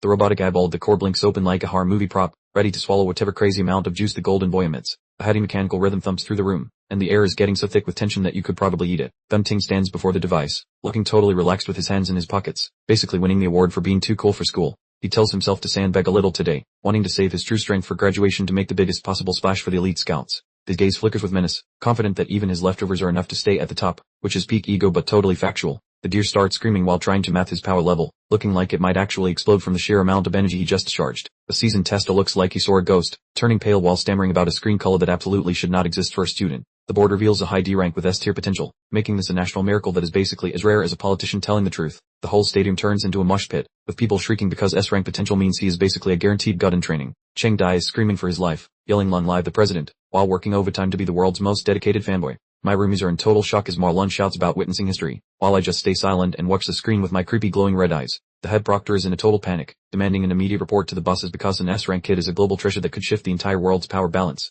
Dun Ting drifts away from the gate while a swarm of fanatical students fawns over him. He is a certified celebrity now, and his status of the Imperial Build A renders him essentially untouchable. The president maintains a stoic mask, but I detect a glint of triumph in his gaze. He has successfully cemented his dominance as the ultimate predator in this school. Pie on the balcony, the headmaster chats with Ling Yu about the exceptional talent spotted today. They have definitely unearthed some rare diamonds within this year's crop of students. The Master Yuan Lan runs this prestigious institution with a firm grip. He suspects Ling Yu anticipated Gun Ting's absurd levels of potential Lan before the event commenced. Ling Yu offers a polite grin, noting that she did not visit just to watch the president. The headmaster looks shocked, wondering who could possibly outshine a future S-rank prodigy. Ling Yu secretly muses that compared to a powerhouse like Gun Ting, the president is merely a predictable and boring talent. She keeps her focus fixed on one individual in the dense throng, specifically me. She scans past all the flashy S-rank show-offs to find the authentic predator lurking nearby. A smile graces her lips as she realizes her curiosity about my performance has deepened. My secret is clearly not as well guarded as I once assumed. The announcer finally screams the next name, Chen. My time has arrived. I must decide whether to shatter the testing machine or simply behave. Kindy is still flapping his gums, jeering at me as a failure and praying I do not remain an E-rank disappointment. He wears that punchable, smug expression while I stand by, completely bored. He persists, cackling about how our group of E-rank losers will inevitably embarrass ourselves during the graduation combat trial. I cast a chilly glare over my shoulder to silence him, but the dimwit remains oblivious. Marlon refused to take the bait, barking at Kindy to just wait for the results. He is visibly fired up, swearing that I will force that arrogant jerk to swallow his words. The trial starts as I approach the portal with my name flashing across the monitor. The entire stadium is glued to the screens, waiting to see if my rumored strength is reality or a technical glitch. A roommate eyes me with a solemn look, murmuring my name as I enter the chamber. Nearby bullies are already smirking, dying to watch me crash and burn in spectacular fashion. Within the test chamber, the mechanical eyes of the core locks onto my position. It is a horning space, filled with thick dark cables coiled around a pulsing blue orb. The core glows with a sickly hue, eager to absorb whatever energy output. The device feels less like an advanced piece of hardware and more like a hungry, artificial beast. I fix my piercing red gaze upon the core, preparing to unleash my strike. I realize that in this ruthless world, securing a spot in a top build is the only path to safety. For ordinary students, the graduation combat examination represents the singular opportunity to dazzle those elite guilds. The stakes are impossibly high for anyone beginning it. The absolute bottom. The silhouette of a warrior slaughtering a monster appears, reminding me of the savage nature of life outside these halls. It is a ruthless survival game where only the elite endure. Further combat clips highlight the intensity of the team-based graduation exam. It is not just about raw power, but finding a squad that can actually stay alive together. The winning team snags the most prestigious reward. Every member is drafted into the Imperial Guild, the nation's most elite faction.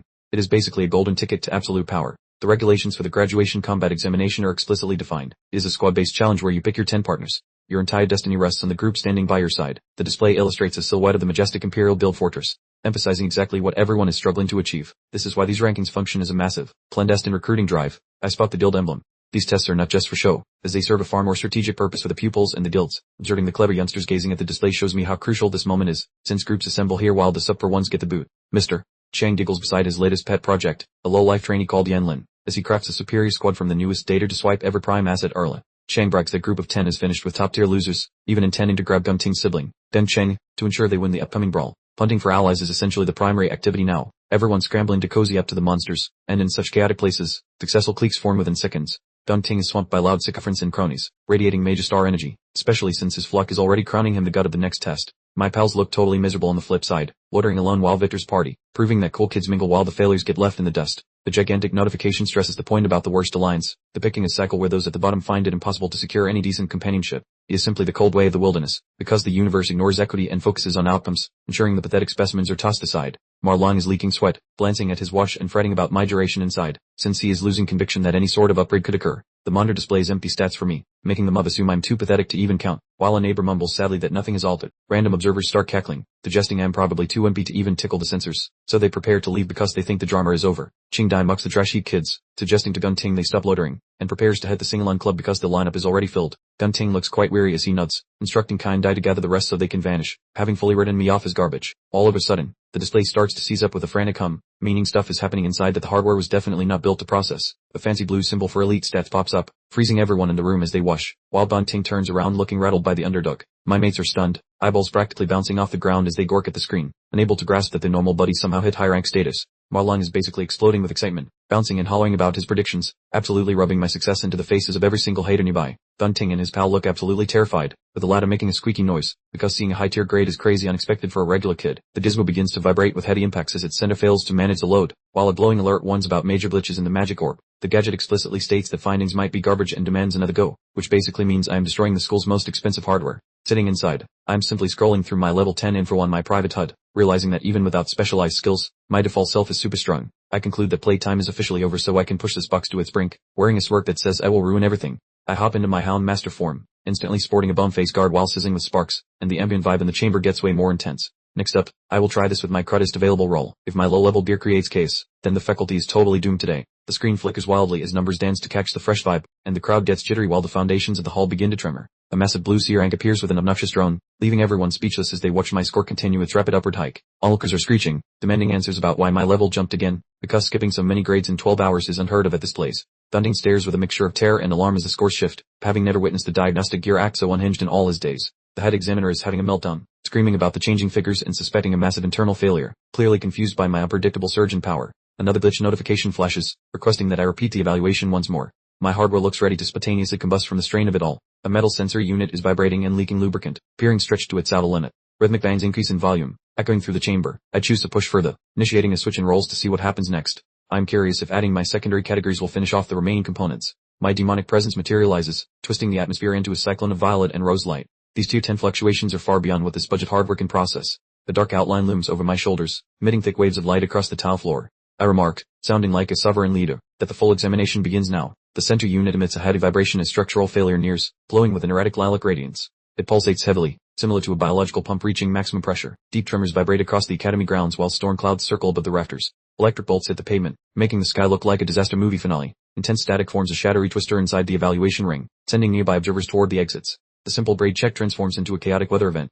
Gunting and Chang Dai observe the ceiling from their positions, speaking into the wind. They see that my influence over the surroundings is comparable to a coastal hurricane. Marlon sits low on the floor with our peers, gesturing toward the displays. He watches as the room shakes, noting the massive impact originating from our shared living space. Mondo pixels scatter across the board, with the top-tier emblem flickering through horizontal lines. The device emits a high-pitched drone, signaling a total mechanical failure. A bright yellow icon blinks on the main display, forcing collective movement in the bleachers. Someone behind the microphone shouts, wondering if we are seeing a new high-rank result. The lead technician stands with his hands on the console, his jaw lowered as smoke rises from his desk. He observes the unique event while his professional tools disassemble themselves. Bunting has moisture on his forehead as he fixes his gaze upon the monitor. His status as the sole top-tier trainee is visually contested by current events. Crimson error alerts fill the monitors, culminating in a giant notice about internal failure. The hardware has abandoned its attempts to quantify my statistical measurements. Massive letters spelling hardware failure stretch across the glass as output levels pass beyond known scales. I have effectively demolished the basic logic of this entire trial. The bright square notification confirms the mess, stating results are unavailable due to upper limit overflow. My capabilities sit outside the records kept within this facility's database. The chief operator emits a loud sound while his keyboard launches sparks into the air. He stands stationary beside his desk, no longer manipulating any of the active levers. A thunderous bang occurs as the entry arch bursts into flame, scattering gray ash and metal pieces. I successfully turned an expensive government asset into a pile of scrap. Personnel move quickly toward the perimeter as the central mechanism sparks and shatters. They guide spectators away, focusing on clearing the blast radius of any remaining people. The center unit dangles by its wires in the gray haze, electricity jumping between frayed cords. A worker nearby shouts my name, inquiring about my current physical status. The supervisor keeps his eyes wide while looking at the charred metal, making low vocalizations. He sees that the device is empty, as if every ounce of power vanished. He announces that the internal battery is completely non-functional now. It is trash, leaving onlookers to guess what force could possibly ruin such a heavy-duty artifact. Evaluation staff looked down at the ground near the scrap, assuming old age got the better of it. I leaned back with a neutral posture, largely ignoring the mess behind me. Perhaps I exerted too much pressure on the frame until it split wide open. I am not actively looking for trouble, though, as I gained a nice bonus for my performance. The private notice confirms the absorption is finished, marking a hidden win. I utilized my consumption ability to drink the vitality from the high-tier focus during operation. I worked through blue floating pixels that identify the remains as a top-quality grade A unit. I basically committed a perfect technical robbery while everyone watched the smoke. I launched the sequence to boot up my new prize, making my irises shine with a turquoise glow. I have integrated the environmental scanning modules directly into my vision. Small verdant squares hover above nearby craniums, listing individual level stats. I can verify personal power levels with a glance, which feels like a total cheat code. My teal-tinted pupils expand as I pan across the crowd, registering data points. I check the display of the secondary utility feature, which I acquired without asking permission. I scanned Bunting and saw his high-tier C-rank tag, which left me completely underwhelmed. The legendary president was pretty mediocre, especially when compared to my own genuine potential. The announcer nervously delivered the bad news to the entire stadium, awkwardly explaining that the core had tragically short-circuited. He was clearly sweating bullets over losing such a priceless asset. The administration announced that today's assessments were suspended, citing data corruption on my part. For the remaining students, they promised a replacement facility would be operational by tomorrow morning. Marlon crushed me in a hug on our walk back to the dorms, shouting that I was a complete genius. Chanzuo still looked skeptical, but Marlon was ready to treat me like literal royalty. Kang Dai wasn't having it, yelling that a piece of garbage like me could never be C-rank. He insisted the machine was malfunctioning and was clearly trying to save face in front of the crowd. He kept screaming and spitting, demanding to know how I planned to repay them for wasting everyone's time. He was definitely digging his own grave with all the trash torque. Yellow lightning started dancing around my hand as I reached my limit. This guy absolutely refused to shut his mouth, and things were about to get very ugly for him. I stayed at Kang Dai with a murderous, blowing glaive, as electricity began to crackle around my head. Perhaps I should just eliminate him right here and now, settling this for good. Bunting intervened again, telling Kang Dai to calm down and not be rude to the potential new teammate. Kang Dai looked genuinely confused by the president's sudden shift in tone. Kang Dai stammered, asking if he actually meant teammate while looking between the president and me. It was obvious Gunting was much smarter than his lapdog and knew exactly who he needed on his roster. Gunting offered me his hand, inviting me to join his team for the upcoming graduation combat examination. He smiled confidently, promising that together they would achieve the highest score in school history. He spoke my name, Thi Chen, with a weight that suggested he finally treated me as an equal. I stared blankly at his extended hand, my red eyes concealing my true intentions. Highest score in history.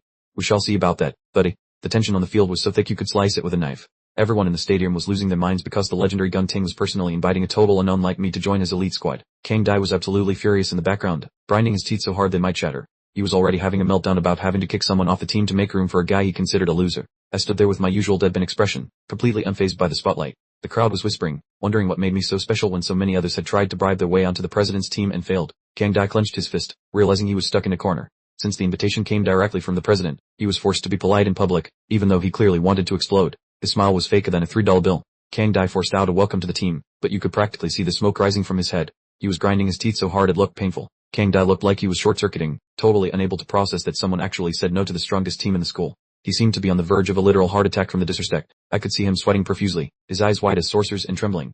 He had never been humiliated like this before, and it was clearly eating him alive. Gunting's eyes narrowed slightly, revealing a flash of genuine interest in his golden days. He wasn't used to rejection, but he was handling it far more calmly than his lackey. I kept working, completely ignoring Kang Dai as he screamed at my back about being the strongest team around.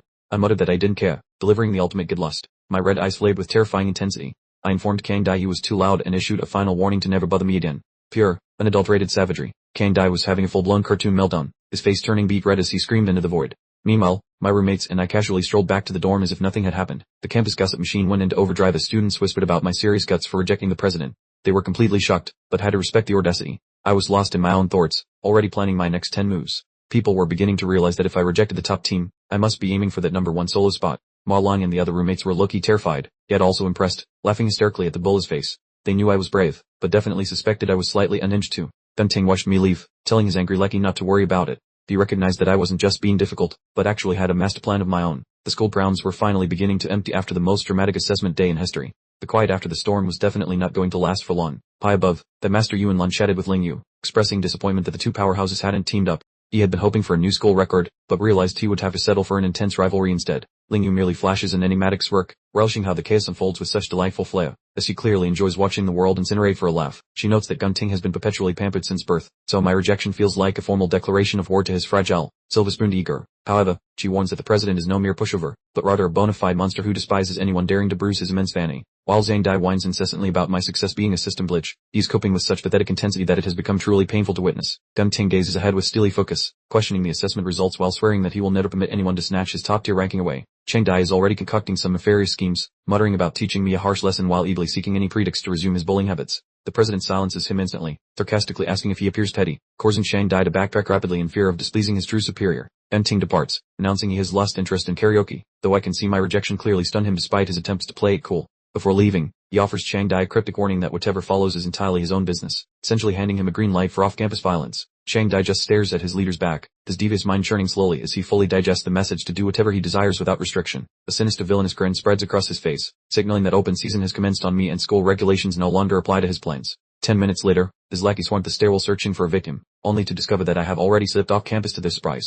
White underling reports my early departure, noting I skipped dinner and essentially delivered myself to them on a silver platter for the taking. Chang Dai crushes a sodakin with a satisfying crunch, feeling like destiny is his ally today as he prepares to make my existence a complete misery. With no rules off campus, an unhinged Chang Dai assumes cornering me will be a breeze, yet he has no clue about the massive mistake he is making. Meanwhile, I'm just strolling through town with my headphones on, blissfully unaware that a squad of high-ranking bullies is currently hunting me down. I reflect on my dark previous life, utilizing my intimate knowledge of future events to maintain a strategic advantage over the coming catastrophes. I recall a top guild raiding a dungeon in the Holy Line, which was supposed to be routine but quickly devolved into a gruesome slaughter. That was the moment Wrath debuted as a blinding pink explosion of energy, marking the dawn of humanity's end with power levels off the charts. The guild was completely annihilated by the beast, and after rising from the wreckage, Wrath proceeded to dismantle our world piece by piece. That covers the extent of my prior knowledge, so I desperately need more intel if I intend to halt the apocalypse before it truly begins. I reach the Mythal Monster Exchange, a posh establishment that serves as the cornerstone for the opening phase of my grand master plan. I have devised a strategy to track Wrath, but I require massive funding to proceed, so I hope these dungeon spoils are worth a small fortune. Entering the exchange, I recognize this venue will eventually become the nation's premier resource hub, though for now, it is merely a boutique for elite gear. The shop is stocked with premium weapons and armor, and I plan to act as a middleman, flipping my loot for some rapid liquid capital. I approach the counter, calculating that selling monster remains is the quickest path to wealth, so I prepare to shatter the local economy right now. This remains my fastest route to riches, as I have zero interest in slaving away at a part-time job when monster hunting pays so much better. I slam a pile of grey-bound fangs onto the desk with a heavy thud, which is certainly an odd item for a student to be lugging around. The bespectacled shopkeeper looks utterly confused, clearly baffled by a lowly student possessing such rare loot, as he has never witnessed this level of skill. I casually claim a monster dropped these items, yet the guy remains deeply skeptical, acting as if I just tried to pawn off a sack of gravel. The receptionist with the vibrant pink hair instantly recognized me, looking stunned that a low-level E-rank gravehound could possibly yield loot of such high quality. The snubby shopkeeper continued to scoff, questioning what possible value a low-grade item could have, considering smelting it down into a basic stick or grinding it into dust. Totally unimpressed. He bragged about the prestigious VIP system, claiming he only handled premium goods for distinguished awakeners, which was essentially a fancy way of calling my fans useless junk directly to my face. I could tell this guy was desperate for a supervisor promotion but hadn't landed any big spenders recently, so he decided to take out all that pent-up frustration on the broke student at his counter. He decided it would be much better to pass me off to the new receptionist so he wouldn't have to deal with what he thought was worthless trash, completely unaware he was about to miss out on the deal of a lifetime. He instructed Ms. Lee to handle the rest of the order, acting as though he were bestowing a great favor upon her, as she simply replied, "Yes, sir," while he strutted away with his nose in the air. The transaction was finalized, and I received the briefcase containing 18,000 credits, just enough to cover my rent. But my shopping spree for high-quality items wasn't over yet. I checked the cash with a satisfied smirk, knowing full well this was merely the beginning, as I still had significantly more valuable items tucked away in my inventory. Reaching into my personal void inventory, I produced a massive glowing purple energy, requesting Ms. Lee to appraise just one more item for me, instantly altering the entire atmosphere of the room. With a dramatic flourish, I unveiled a massive, glowing purple greatsword that radiated pure, overwhelming power, nearly blinding the receptionist with the sheer intensity of its aura. Ms. Lee stayed at the magnificent greatsword, completely paralyzed, her eyes wide with disbelief, as even a seasoned professional at a high-end exchange like herself had never encountered anything similar. She mentally calculated the ranking, estimating it at least B rank, possibly A rank, and began to panic at the thought that a weapon of this caliber could command a genuine fortune. The arrogant shopkeeper came sprinting back in, literally scoffing at the mere suggestion of an A-rank weapon, boasting that such items sell for millions and claiming he'd never even encountered one in real life. Suddenly, a tall, blue-haired individual in a sharp suit entered the room, declaring that the shopkeeper was completely right, adding that the equipment definitely wasn't A rank or B rank. The shopkeeper beamed, believing his boss was validating his opinion, smugly thinking he knew it all along and questioning how a broke student could possibly possess anything valuable, effectively digging his own grave deeper. However, the boss then dropped the bombshell. It was in fact an S-rank piece of equipment, and the entire room fell into a stunned silence as the truth finally sank in. The shopkeeper's face literally turned to putty from the shock as he let out a high-pitched scream, demanding confirmation that it was genuinely S-rank, looking ready to pass out from the pure mortification of having called it junk. The big boss instantly seized my hand in a firm handshake, proclaiming they were deeply honored to be graced with my patronage, which was quite the rapid 180-degree turn in attitude. The man was now practically worshipping me with laughter and reverence, while the shopkeeper in the background looked as if he genuinely wished the floor would swallow him whole. The blue-haired leader ushered me toward the VIP lounge, offering to provide whatever I needed, as I was finally beginning to receive the respect I truly deserved. I offered a subtle, knowing smirk, realizing he had finally revealed himself, exactly as I anticipated that showing off my valuable loot would lure out the individual actually in charge. This was Qingjai, the Mythal build leader, looking sharp and professional while showing intense interest in the student who had just appeared with an S-rank sword, ensuring this partnership would soon become extremely lucrative. I found myself settled in the high-end VIP lounge, sipping a cup of premium tea, a stark contrast to the dusty training grounds, indicating that some seriously important business was about to unfold. Qingjai sat directly across from me, maintaining his perfectly professional composure, as he got straight to the point and asked precisely how much I was asking for the S-rank equipment. I didn't even flinch, simply stating a cool 1 million, which for an S-rank item sounded like a ludicrous bargain, forcing the shopkeeper in the back to probably lose his mind completely. Qingjai appeared genuinely stunned, leaning forward with an incredulous expression, pointing out that asking for a mere 1 million was essentially pocket change for gear of this rarity. He elaborated that even A-rank equipment commanded millions, so an S-rank weapon would easily bring in tens of millions, warning that such a treasure could cause a stampede just for a glimpse. But I was already 3 moves ahead, clarifying that my intention wasn't to sell the sword, but rather to use it as collateral for a 1 million loan, which I promised to repay within a month. Qingjai regarded me with an entirely new level of respect, recognizing that leveraging an S-rank weapon as collateral was definitely not a typical strategy for a university student. It was completely clear that I had no intention of actually parting ways with this sword, proving I was far wiser than my age suggested, and knew exactly how to utilize a treasure without permanently losing possession of it. I sip my tea with icy poise while Qingjai tries to decode my vibe, wondering if I'm a runaway heir or some hidden powerhouse, but he clearly senses I'm not your average Joe. I double down on my bravado, promising the guild lead that I will pay back the principal plus 10% interest within 30 days, a wild boast backed by my intense protagonist flair. Qingjai tells his sidekick IRL to vacate the area, sensing the mood shift as he prepares for a deep dive conversation with this weirdo who just wandered into his shop. He mentions Nashville Awakening University by name, doing some mental gymnastics to figure out exactly how a broke college kid plans to scrounge up $1 million.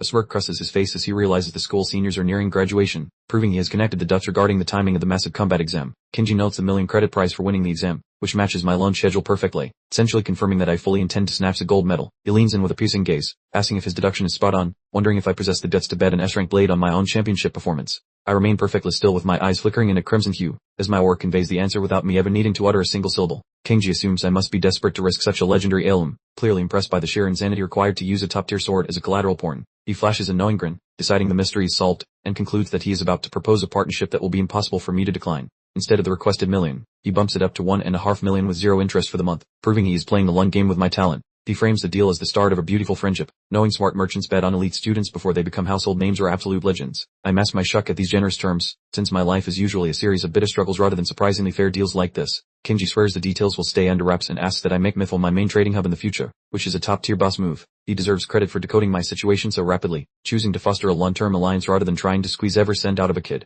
We cement the contract with a firm handshake because I realize that toppling Raf requires more than just my grit, as I need powerful allies in my corner. This grit marks a turning point for my grand mission, providing the financial fuel needed to incinerate the sources of the coming worldwide apocalypse. With the pact settled, I have the cash and a strong new backup, all while keeping my most prized possession tucked safely away for future use. A shimmering gold magic circle swirls around our palms to finalize the deal, and I can literally feel the mana buzzing as the contract locks us together. My phone buzzes with a notification showing a cool 500,000 credits hitting my balance, and I must say I'm feeling pretty satisfied with this haul. Qingjai wonders what I will use for the exam now that my S-rank blade is tied up, curious if I have any sort of secret battle plan. He offers some or B-rank gear from the back since he lacks S-tier stock, desperately trying to keep his footing in my good graces. I brush him off and reach into my storage to pull out a second glowing violet sword, effectively flexing that I have another top-tier weapon just lying around. The shop staff is having a collective meltdown in the background, likely screaming into the void because the supposed broke student treats S-rank blades like spare pocket change. As I stroll out the door, the The staff bows in unison, finally grasping that they just brushed shoulders with a future titan of the awakened world. Kingji bids me farewell with a grin, having already promoted Zairali for her help, feeling quite smug about the brilliance of this investment. I step into the evening light feeling pensive as the sun begins to set, knowing I still need to secure one final item for my grand design. Right, that makes sense, I think with a nut, because I have the funds and the hardware required to handle my unfinished personal business. I flag down a ride to my next stop, acting like a man with a singular goal who has no time to waste on this second life. I pull up to the Kenshin County Transit Terminal, ready to greet an important contact who is just now rolling into town. I ponder my previous existence, back when our wallets were thinner than supermodel on a juice cleanse. It serves as a gritty push to fix our destiny this go around. During that era, I finished school with zero special powers, making me a total ghost to those fancy guilds. I was essentially heir to those smug top-tier snubs running things. Visions haunt me of peddling deliveries through a downpour, looking more ragged than a wet stray dog. That miserable hustle was the only way I could keep from starving. I recall how my sibling, Yoni, and I lived like cheap monastery monks just to scrape by after paying for our shelter. Our savings were a measly $100, which is basically peanuts in this current economy. I stare at a dusty invite for her from a prestigious art school she once adored. That ticket to happiness cost way more than our empty pockets could possibly handle. Her face in my memories shows total devastation while she lies about it being too distant. She masked her agony solely to avoid placing more heavy burdens on my shoulders. She ultimately shredded that offer, choosing sibling loyalty over her obvious creative skills. It represents a heartbreaking example of the massive trade she made for our small family unit. It kills me inside knowing she dumped her education goals just to stop me from stressing. I'm going to make absolutely sure she never has to forfeit anything again. In current times, I keep glancing at my wrist while waiting at the station. She is quite late, and my nerves are twitching like a caffeinated squirrel before we meet. Abruptly, the piecing hello for her brother interrupts my daydreaming. Turning my head, my jaw likely hits the ground upon hearing the sound of the girl I adore most. She bellows, querying how often she needs to explain things, while stopping her shoes nearby. Already she is lecturing me for standing at the run door, giving off classic family vibes. There she stands, beaming and full of life like a human energy drink. Letting her begs, she jokes that the landlord took all our cash, yet looks happy anyway because siblings rule. I am paralyzed, barking at her like I have seen a ghost. A couple days pass for her, but I have waited 7 long years to see her lovely mug again. Almost a decade has gone. The heavy baggage of my misery and guilt starts evaporating the second I spot her grinning like a total doofball, clapping her hand near my nose. She wonders if I have turned into a decorative lawn statue. She remains clueless that I actually hopped through time like a crazy interdimensional traveler. Again she calls for me, peering baffled by my weird statue impression. She likely wanted a warm embrace or luggage assistance, rather than this incredibly awkward and prolonged staring contest. Lunging forward, I scoop her up in a crushingly tight embrace. I grab her as if she might evaporate like mist, focusing every ounce of my affection into this hug. My sister is flat out shocked, letting out a confused yelp while looking bewildered. She is certainly unaccustomed to her typically icy brother acting like an emotional fountain in public. A whole 7 years, I muse, soaking in the immense wave of comfort. I am finally clutching the human for whom I sacrificed literally everything to keep safe. Eyes shut, a real grin stretches across my cheeks. It has been forever since I saw you, Yoni, and I enjoy this impossible instant that fate finally allowed. However, our sweet reunion gets derailed because she begins gasping for air. She sputters, asking if I plan to murder her via Behuk, while fighting for her sweet life. Delivering a swift punch to my torso, she demands some personal space. She nabs me, claiming my behavior has been stranger than a three-legged duck over the last week. Grabbing her pecs, she teases that maybe a lady friend dumped me recently. I simply reply in the negative, flashing a fun smirk while fully appreciating her annoying banter. Heading toward our place, Yoni chatters nonstop about some chaotic transit experience. We appear just like typical relatives, though one of us is basically a secret god from the future. Observing her stride ahead, I harbor an intense desire to keep her safe. In this second attempt, our coming days will look vastly different from the last time. I will prevent her from feeling any more pain. That is a grand promise of my rerun life. I am prepared to fight dragons and tax collectors for her sake. We duck into a dim, cramped passage, my usual shortcut toward the apartment. It seems silent, yet there is a lingering vibe of trouble waiting inside the darkness. Kandi and his band of generic henchmen are lurking.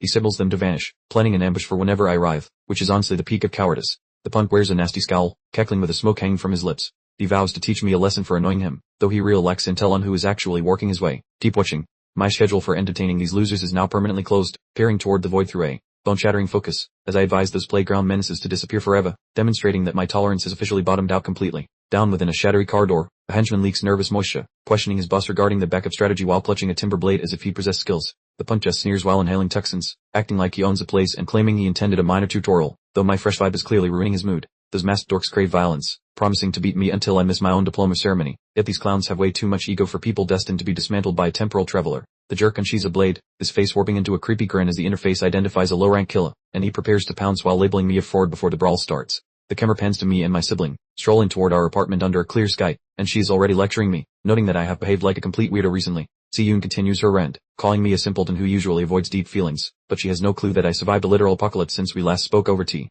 She slurps her drink with a skeptical glare, wondering if I'm just panicking over the upcoming exams, though she is trying to be supportive while her guess is completely incorrect. She recites my old lectures about life being a marathon where opportunities eventually surface, which is a sweet scene revealing her hidden admiration, even if she acts like a tiny terror. An aerial shot captures us wandering through the city while a cheesy anthem about self-confidence echoes nearby, though the peaceful atmosphere will be obliterated in exactly 10 seconds.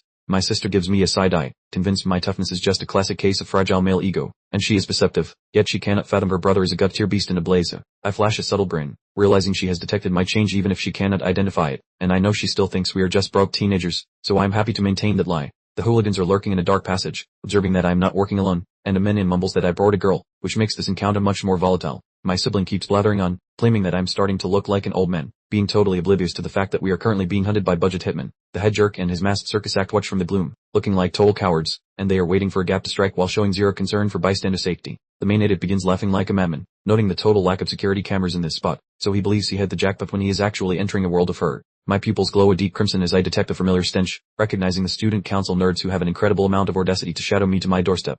My expression reveals everything, as I am not frightened at all, merely annoyed that I must take out the trash in front of family, which will lead to a very lopsided beating. I dip a hand into my pocket and flick open my earphone case with a smooth motion, as I am preparing to block out reality while I deal with these fools. I softly slide a speaker into the girl's ear, ensuring her attention is fully diverted, as I am guarding her peace of mind while I get ready to snap some limbs. I mention that I have been enjoying this track lately and suggest she listen, and she looks shocked that her blockhead brother even knows what a melody is. My sister shuts her eyes and beams, losing herself in the rhythm, assuming I'm just being a nice sibling for once. Possessing no awareness of the lethal track closing in at her back, I lean in close, my face softening for a heartbeat, since tunes can reflect a person's psyche and I want her to stay far away from my current murderous thoughts. Instantly, I pit it with fierce resolve, letting my back hit the pavement as the dunes attack, since I plan to finish the shindig prior to the first hook even starting. The text of the track rolls across the view, mentioning skies breaking into farewells, providing the ideal, cinematic setting for the massive walloping that is about to start. The leader heads the assault, flanked by a few bottom-tier minions, and he tries to look heroic, but he's essentially sprinting headfirst into a high-speed wood chipper. The idiots dive ahead wielding iron rods and clubs, casting lawn silhouettes against the brickwork, and the gap between the soothing truck and the sprinting morons is peak theater. My skin flickers with fierce golden electricity as I drop my mask of calm, as I am enraged that these losers are ruining my first family reunion in nearly a decade.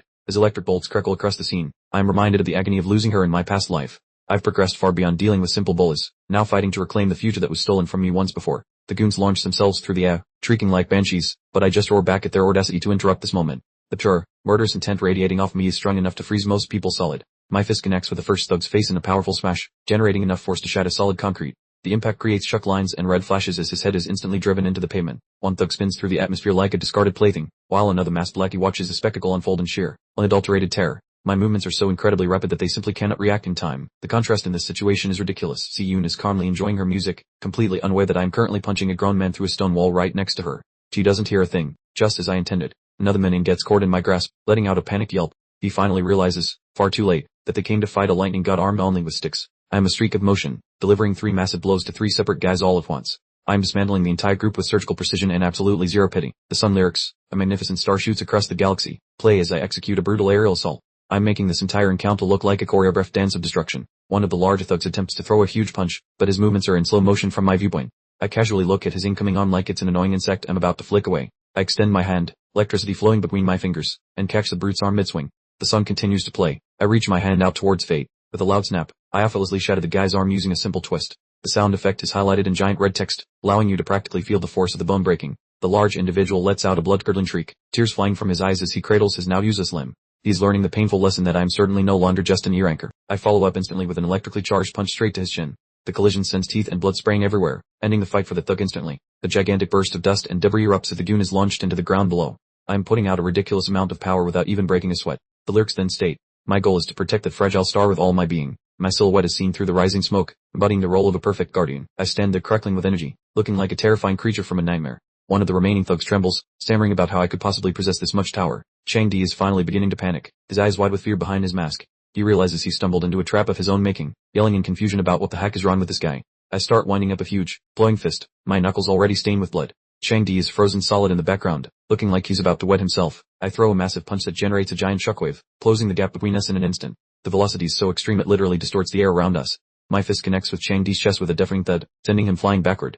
He didn't even attempt to dodge, completely overwhelmed by the sheer pressure. Chang-Di clenches his jaw, attempting to salvage his pride even while getting thoroughly demolished. He screams that he's the strongest cloud-type assassin, but he sounds more like a panicked child than a genuine threat. He goes completely insane, pulling out his knife and lunging back at me with a scream, challenging me to think I can't beat him. That's big torque for someone who hasn't landed a single blow. I dodge the knife strike by a tiny fraction and deliver a point-blank electrical blast to his face. The knife goes flying away as his head is engulfed in sparks. A brutal kick to the ribs sends him tumbling through the air. I'm tossing him around like a hacky sack, completely stripping him of any ability to protect himself. I cash up to him in midair, landing yet another powerful strike that creates a loud thwack. I refuse to grant him even a second to breathe or regroup. I start pummeling his face with a relentless series of punches, showing zero mercy.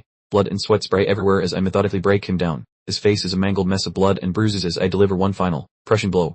He looks like he's about to lose consciousness, making his strongest assassin title look like a total fabrication. After a sonic boom, I slammed Kang Dai into the pavement, carving out a fresh crater that would make a meteor jealous, ensuring his little ambush was decisively, spectacularly, over. Surveying his mangled form, I felt about as engaged as watching paint dry, icily pointing out that I had, rather explicitly, instructed him to cease and desist bothering me, indefinitely. My crimson gaze pierced the gloom, revealing a terrified, whimper-prone Kang Dai, a sight as unsettling as a monster's grocery list, confirming he was definitely on the main course section. I leaned in, my features starkly illuminated by the ambient electrical discharge, inquiring with faux concern, precisely which segment of my prior directive had proven baffling to his comprehension circuits. Kang Dai, now residing in his custom-made divot, was experiencing a complete existential crisis, his ribs apparently on vacation and his legs taking a permanent coffee break, finally grasping that my supposed rank assessment had been a devastatingly accurate, and utterly non-D-level, demonstration. The erstwhile tough guy, now a crimson-splashed heap, gurgled apologies between bouts of fluid expulsion, bawling like an infant who just discovered he challenged ascension. School uniform-plaid wrecking ball. He remained immobilized, my crudely sharpened blade resting intimately near his windbed, my expression as flat as a forgotten pancake, delivering the definitive instruction, utter one peep, and his membership in the living club would be instantly revoked. His gaze, wide and quivering, was fixated on the edge, a sudden, chilling clarity dawning that this wasn't some dramatic play. I harbored zero qualms about turning him into a very flat character, and his terror was so palpable, it practically wafted into the digital ether. Against the gory crimson backdrop, I must have appeared straight out of a horror flick, leaving Kang Dai to ponder precisely which extracurricular activities had instilled such profoundly bone-chilling intent in a mere classmate, a mystery clearly vexing his limited intellect. My glowing scarlet eye, zoomed in for dramatic effect, broadcast a clear no funny business signal, and I advised him to carefully commit my forthcoming statements to memory, anticipating they would serve as the rather persistent soundtrack to his nocturnal terrors for the next 10 rotations of the sun. I informed the entire ensemble they were welcome to decompose at the leisure, but then emphasized, with diamond-hard clarity, that any further interaction with me was strictly forbidden, before delivering the absolute, non-negotiable decree. Approaching my sister was an offense punishable by, well, let's just say it involves considerably more than a stern torquing to. A delicate incision, a mere suggestion from my blade, served as a live demonstration of how effortlessly their entire existence could be, shall we say, optimized, as I vowed to ensure their permanent absence from the guest list of life should they ever deviate from my rather specific guidelines. A stern, crimson Vedit flashed across the scene, stark as a game's ultimate, an arguable confirmation. It was akin to a boss battle notification as my gaze drilled into the bull's very essence, a step potent enough to flatline a cardiologist's monitor, leaving poor Kang Dai visibly wilting under the oppressive scrutiny. His head bumped with an almost comical urgency, a clear indication that his immediate survival literally hinged on such vigorous ascent, as he, now a soggy, crimson wreck, signaled utter compliance with anything and everything required to simply continue breathing. With a clink, I released the blade and sauntered off, abandoning him to slump against the brickwork like a forgotten plaything, a rather dramatic testament to how the school's primary student council enforcer had been decisively outmaneuvered by the individual he'd so charmingly nicknamed the underdog. The brutal tableau dissolved into a serene white screen, suddenly accompanied by scrolling, tear-jerking sun lyrics about celestial cycles, an almost whiplash-inducing tonal pivot after the back-alley dentistry I had just performed. Sion, in a tech shot, remained blissfully absorbed in her tunes, utterly unaware of the recent urban landscaping project completed just behind her, musing that the melody sounded terribly lonesome, an observation delightfully rich in irony given she was currently chaperoned by her rather aggressively protective sibling. She pondered why the song evoked an ethereal shadow's disappearance, lost in a poetic reverie, utterly juxtaposed with my less than poetic reality of subtly scrubbing remnants of combat from my knuckles just a few paces away. Sion appeared genuinely fallen, her eyes welling as she declared the melody incited an urgent desire to weep, proving she harbored a vastly more delicate disposition than her usual tough facade suggested, the tune evidently striking a rather exposed emotional filament. Her gaze lingered on me, an internal monologue noting that though mere days had passed, I radiated the weary aura of someone who'd personally witnessed several epochs of suffering, leaving her utterly perplexed as to why I seemed so profoundly solitary when her cheerful presence was literally inches away.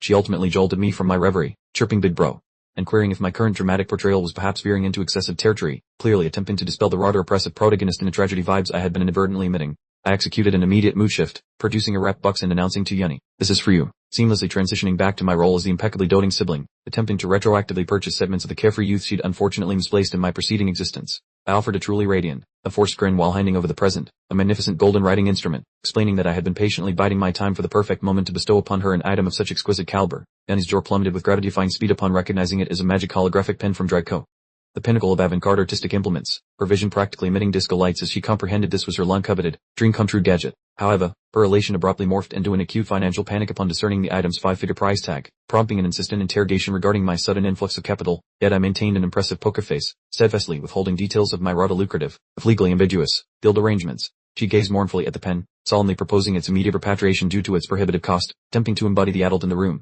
although witnessing her relinquish something so profoundly cherished was a truly gut-wrenching spectacle. My crimson-stained fist remained tightly clenched behind my back, carefully concealed from her innocent gaze, as I silently wrestled with the spectral trauma of my previous life's protective shortcomings, firmly swearing this iteration would unfold with a significantly improved, and much bloodier, plot. The cleverly divided screen presented two stark realities: the Ala ruffians whimpering desperately for paramedic assistance, juxtaposed with Yanni admiring her new artistic tool, or a blunt, visual memo of the aggressive, knuckle-busting career path I'd embraced to ensure my family's comfort. I shall safeguard her every facet, the on-screen proclamation boldly declared, aligning with my freshly chiseled, resolute visage. For I was no longer merely a sibling, but a full-fledged, world-incinerating, benevolent, yet terrifying, guardian dating training. Zion finally wields the pen, tracing a glowing pink streak through the air. It is a stunning, enchanted sight revealing the hidden talents she kept buried in our former existence. She has fashioned a luminous, holographic fish that actually glides across the room.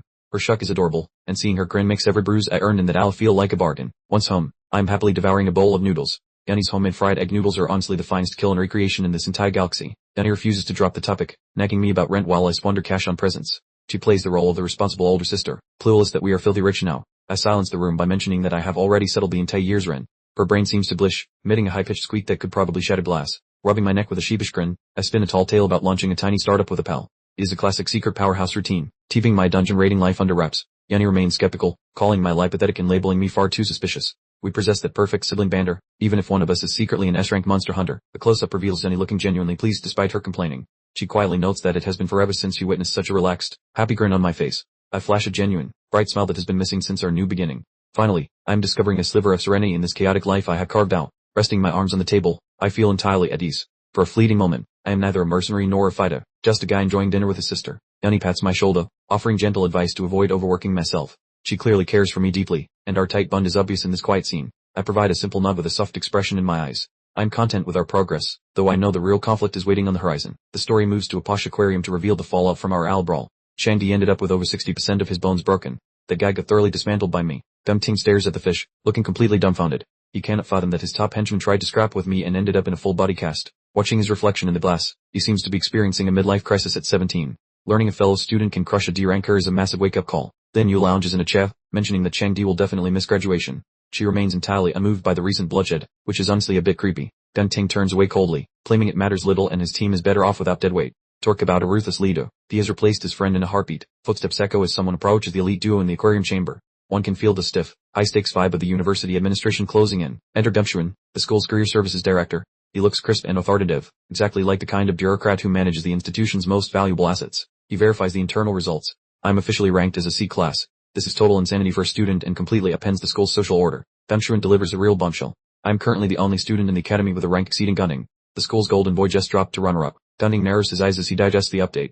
Looking ready to explode, his bruised ego is clearly throwing a tantrum, and he is definitely not accepting this defeat gracefully. The director mentions that Gunding's father invited a big shot from the Alliance to watch the finals. He warns him not to let anyone, specifically me, seal his thunder. He warns that if Gunding fails to impress, the family name will be in jeopardy. The stakes are suddenly massive, and the graduation exam has become a personal grudge match. Dumshuan instructs his niece, Lingyu, to step up and fill the vacancy on the president's. It is a calculated power move to ensure they boast the most formidable lineup for the final test. Lingyu just smirks, telling her uncle he is overanalyzing everything. She has that I have a secret plan look, and she is clearly amused by the chaos I'm coursing. Gunding looks absolutely murderous while chatting with the director.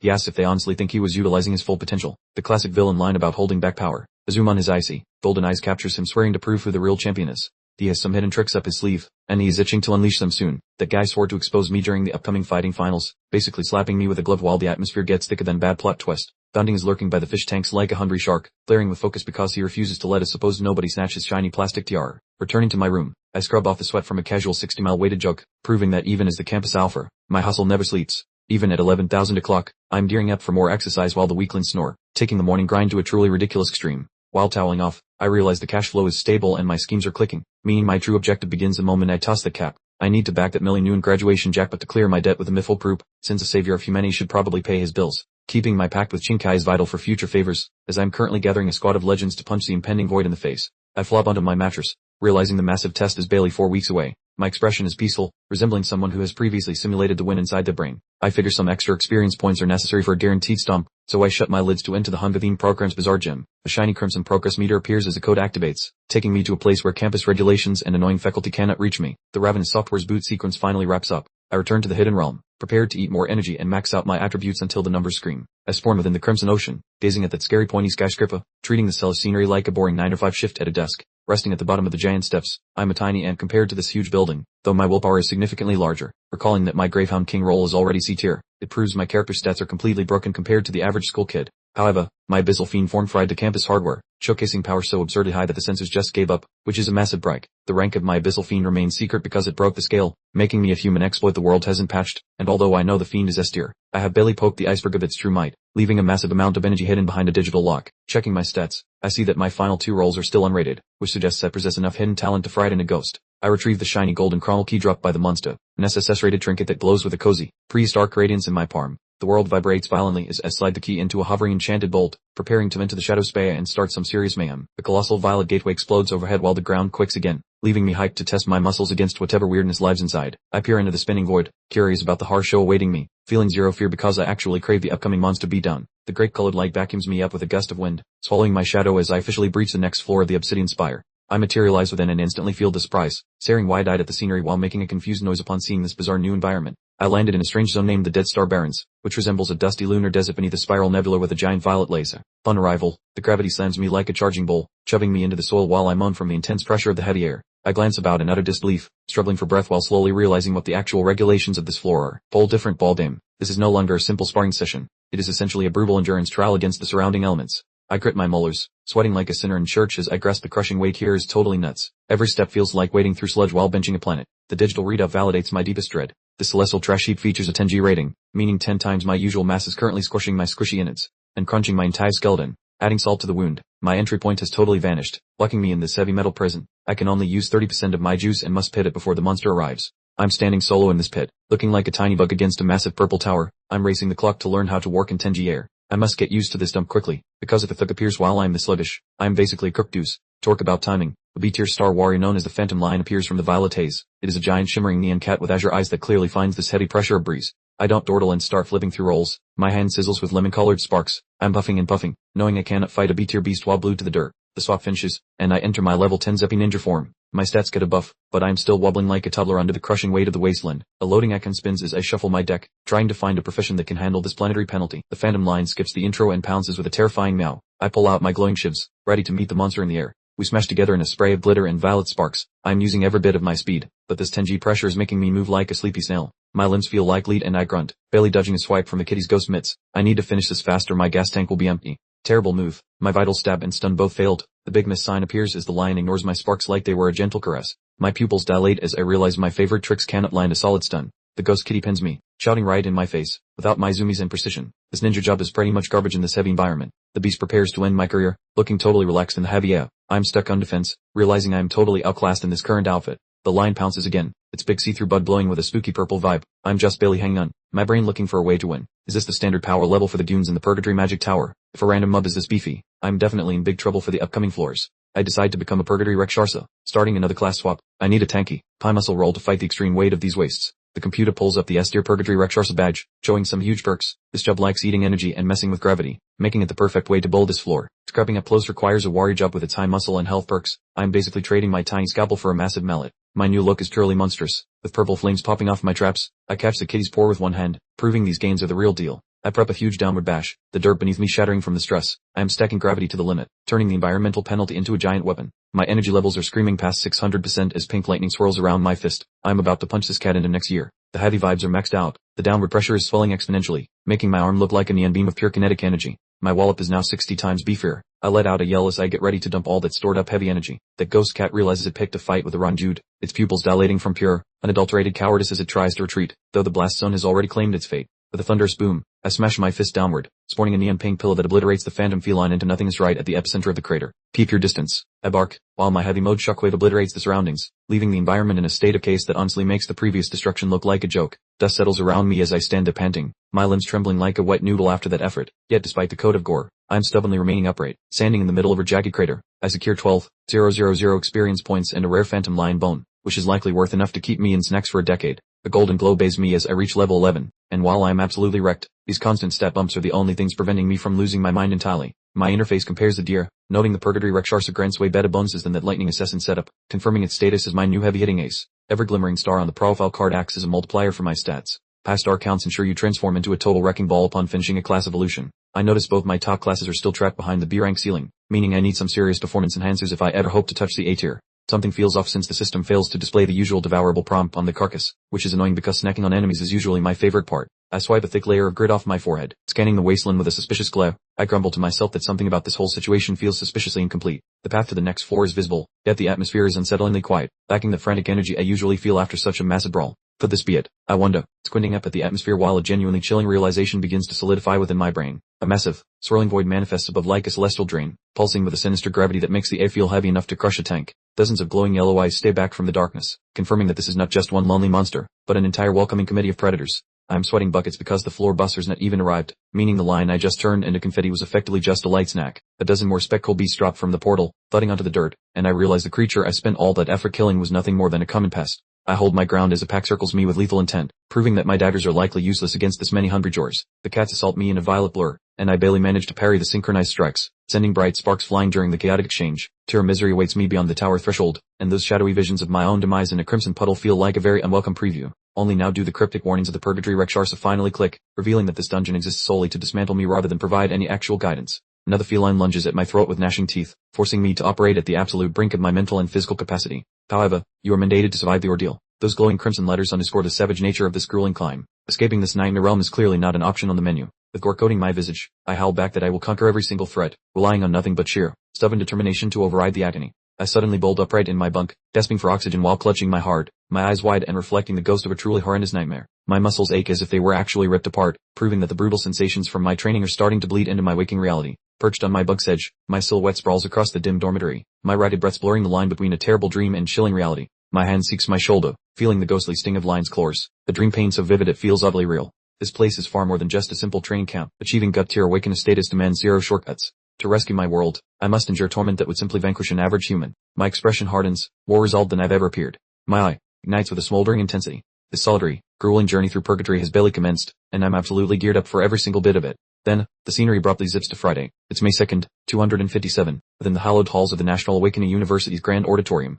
Today is unequivocally the grand day for the team formation ceremony, a crucial part of the graduation ordeal. The vast auditorium is crammed with eager students, their gazes fixed on a colossal screen proudly displaying Graduation Combat Assessment Team Formation Ceremony. The atmosphere crackles with palpable anticipation. Denshurin, the shark-featured director of career services, stands regally at the podium, his demeanor one of stern authority, ready to unveil the pivotal regulations that will shape everyone's destiny. Whispers ripple through the student body, pending at the imminent arrival of high-ranking officials from the Dildo Lines, dear to witness the proceedings firsthand. This has transcended a mere exam, morphing into the most significant career interview imaginable. A few students exchange hush theories, suggesting the recent rule alterations are a direct response to the elevated stakes, designed to present a more captivating spectacle for the esteemed VIPs. I observe that a team now requires a minimum of 5 members, a significant curveball for anyone who had meticulously planned to tackle the exam solo. Yet another novel decree mandates that each team must boast at least one member holding a high E rank or superior credential, prompting speculation that this is merely a ploy to amplify the entertainment factor of the graduation event. Dangshu informally declares that all ranking details have been transmitted to our wristbands, urging everyone to promptly review the statistics and finalize the team selections without delay. The director punctuates his announcement with a sharp,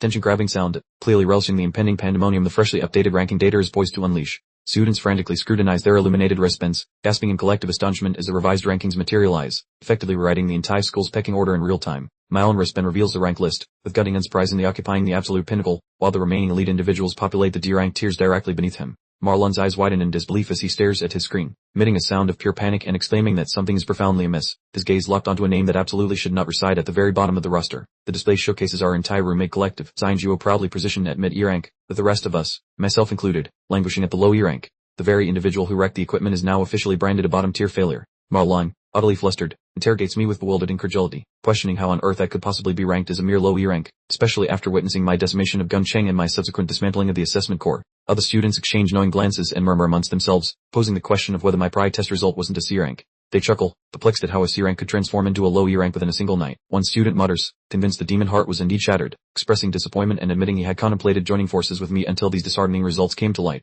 I remain enveloped in the shadows, exuding an air of complete nonchalance towards the derisive remarks. This is perfect, I muse.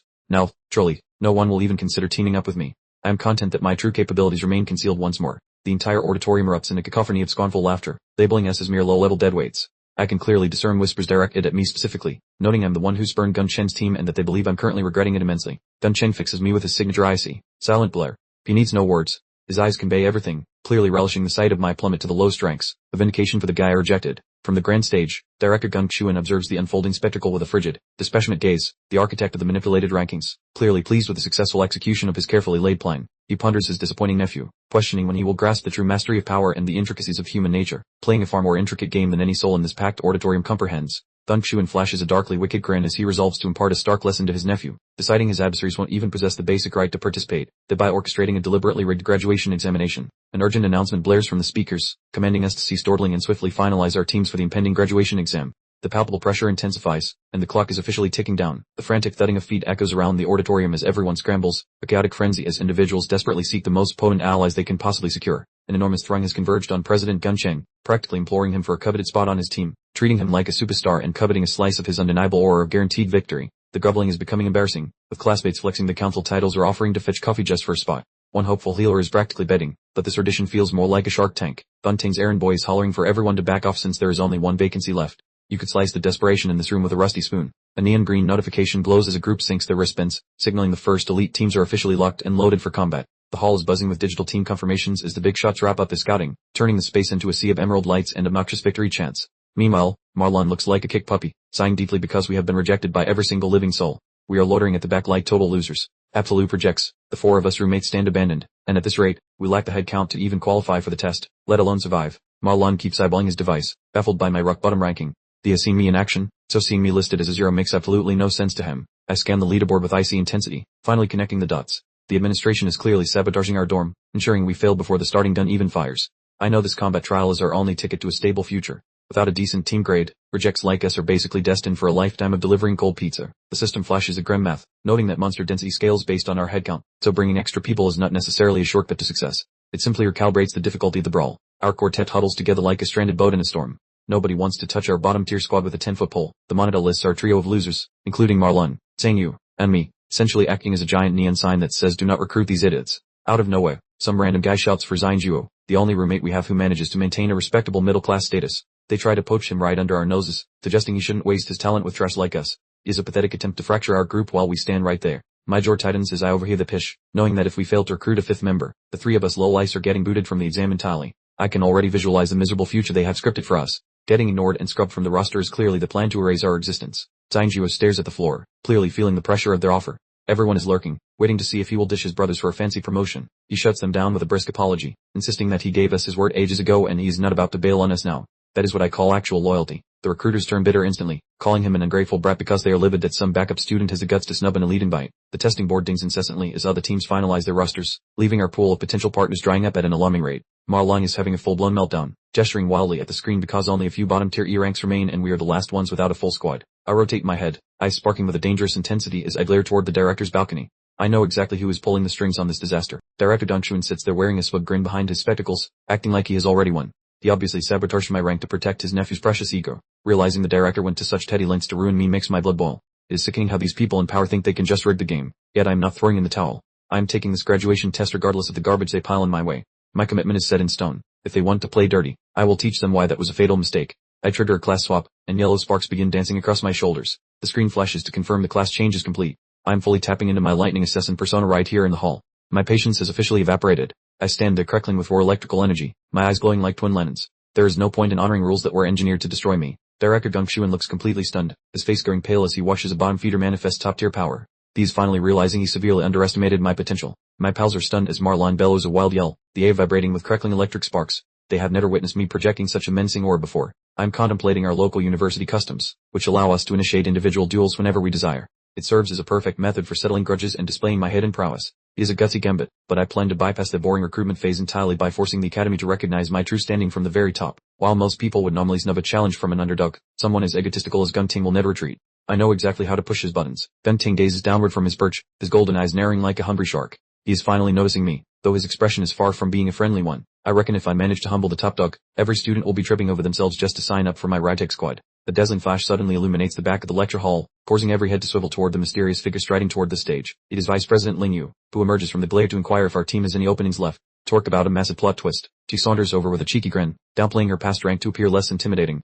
It is hilarious that she is volunteering to join our bottom tier group. Marlon has completely lost his marbles, staring at her with bulging eyes while trying to grasp why the school idol just begged to join our losers. The lackey is currently having a public meltdown, shrieking in confusion about his cousin's bizarre actions while the elites watch in total bewilderment. Director Ganchuan nearly chokes on his drink, realizing his clever scheme to exile me has just been sabotaged by his own flesh and blood. Ling Yu glides past the paralyzed crowd to stand beside us, and I can practically hear the collective sound of every jaw hitting the floor. Whispers spread like wildfire, noting that she is a mysterious transfer student rumored to be a total prodigy from the legendary Sheng Academy. Ganchuan finds his voice and starts squawking about her eligibility, desperately scrambling for some obscure rule to keep her far away from me. Ling Yu remains composed, pointing out that she lacks an official assessment report, so she is basically playing the bureaucracy just as well as her uncle. The violent eruption of violet energy surges through the center of the hall, signaling that the principal has finally decided to join the fray. Ganchuan looks subtly terrified, clearly never anticipating that the head honcho would personally intervene in a simple team formation dispute. The principal appears in a sharp white suit right behind us, causing the tension in the room to skyrocket to an unbearable degree. I am quite surprised because I assumed he was a combat expert, but that slick teleportation trick suggests he is concealing some monstrously high stats. He beams at Ling Yu, agreeing that fair play matters, which is effectively a death sentence for the director's petty little agenda. Then he turns his focus toward me, his teal eyes glowing so intensely that I feel like he's reading my entire soul through my disguise. I attempt to scan his stats but find only twin question marks, proving both he and Ling Yu possess power far beyond my comprehension. Director Ganchuan tries stuttering about prestige and valors, sweating profusely as he fights to regain a shred of dignity before his superior. The principal delivers a grand sermon about cultivating talent, essentially tossing all the director's restrictive regulations right out the window. He stares coldly at Ganchuan, stressing that the graduation duel is a sacred tradition and the most vital milestone for every student. With chilling authority, the principal questions how our institution could maintain its image if students were denied opportunities by such narrow-minded interference. Ganchuan is spiraling in panic, terrified the boss knows about his ranking forward, and realizes he is on thin ice if he continues to nag. He glances between Ling Yu and me while wondering if we are colluding, clearly grasping that the school hierarchy just shifted permanently today. The director grunts and retreats, choosing to surrender for now since he knows he will eventually find another way to settle the score. Thunding observes the spectacle with a face like a bored cat, while the headmaster whispers that the golden boy will still crush us without breaking a sweat. Chuckling like a jolly villain, the boss blames the office for the mix-up,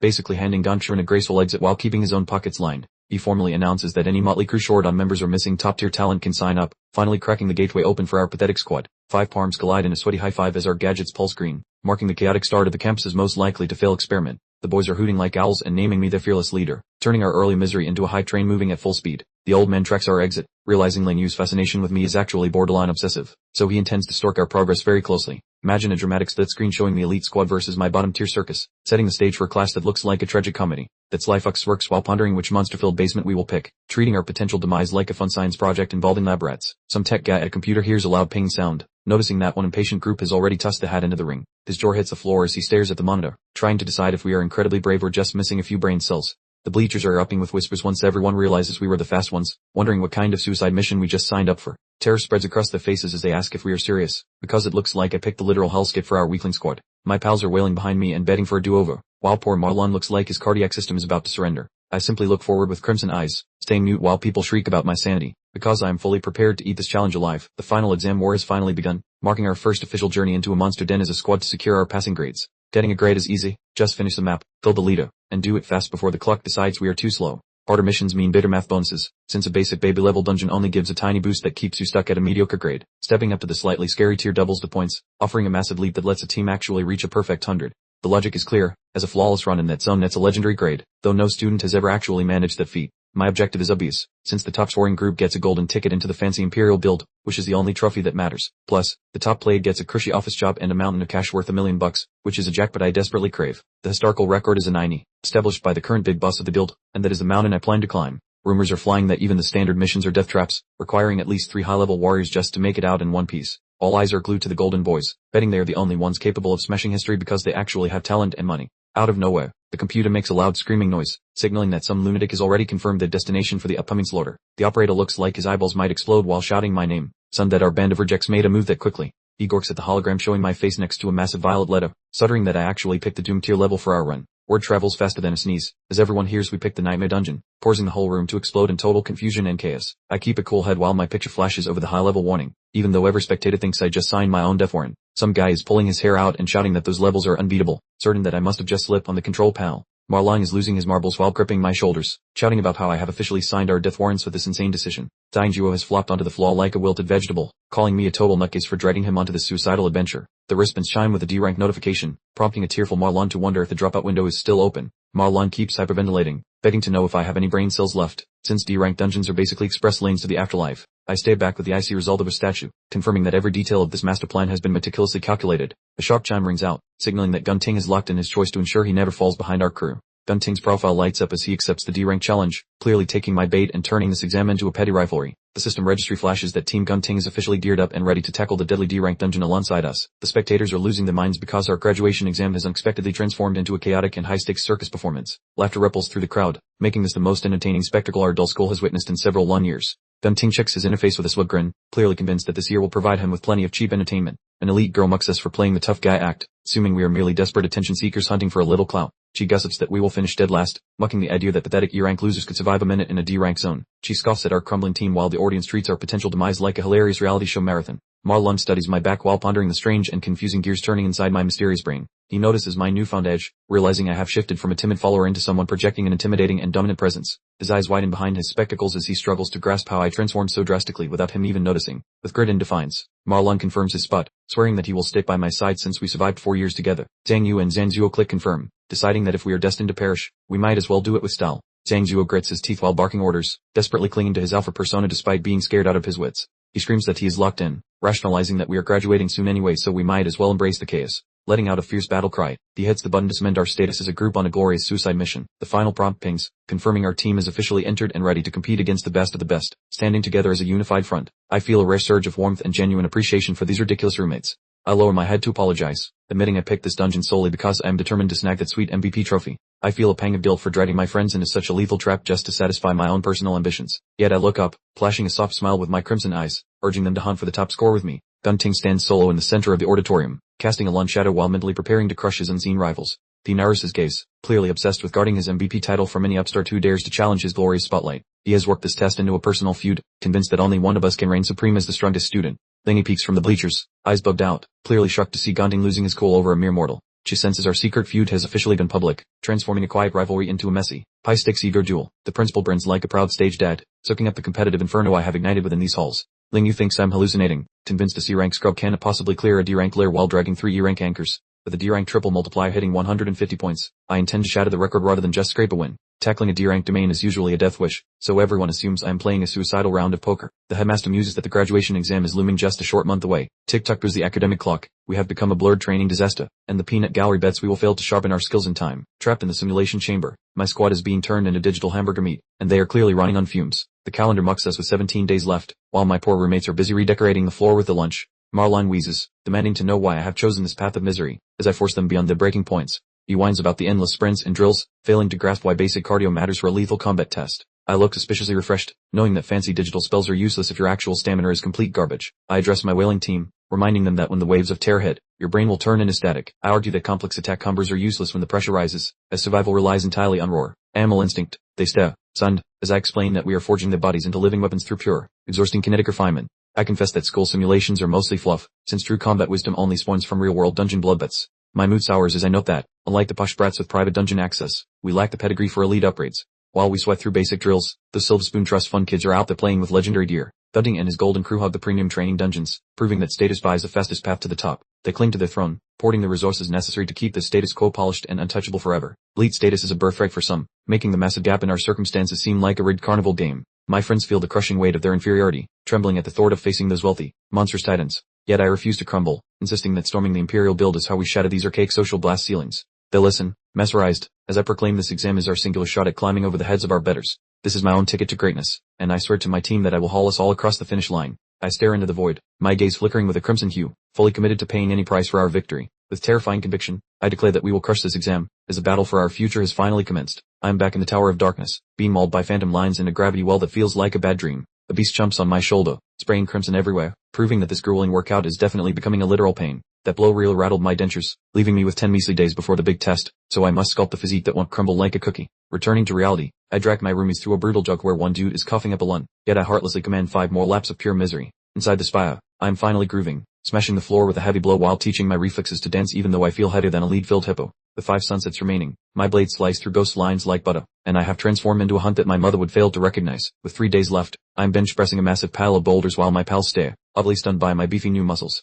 Only 2 days remain, and there is Gunting posing in a literal inferno, clearly surviving some incredibly spicy training that would make a dragon sweat. Returning to the Crimson Ocean, my torture session concludes as I loom over feline corpses, hitting level 16 while my power numbers inflate like a panicked blowfish. The timer hits 0, meaning the final graduation test is here to haunt our dreams. looking like a gritty hero drenched in grime. I whisper that the true party starts today, prepared to unleash my hard-earned awesomeness upon the unsuspecting masses. On June 17th of year 257, a perky holographic robot welcomes us, appearing far too bubbly for a day involving potential fatalities. Strapping on my equipment and inspecting my wrist gadget, I stay focused, feeling like a seasoned soldier about to plunge into a chaotic battlefield. Our squad marches in unison, looking shockingly competent, suggesting that my sadistic workout routine didn't actually kill my roommates but instead turned them into warriors. The booming voice rings out as the test commences, marked by a giant bolt of emerald electricity piercing the clouds and opening the magical doorways. The starting signal echoes, meaning zero mistakes are allowed. Expensive golden chariots are parking by the main office, as the elite celebrities arrive to enjoy our potential suffering from the front row. The headmaster greets the legendary Mr. Gun. Meet Gunlin, the chief creator of the Imperial Build and parent to Gun Ting, who reeks of extreme wealth and expensive cologne.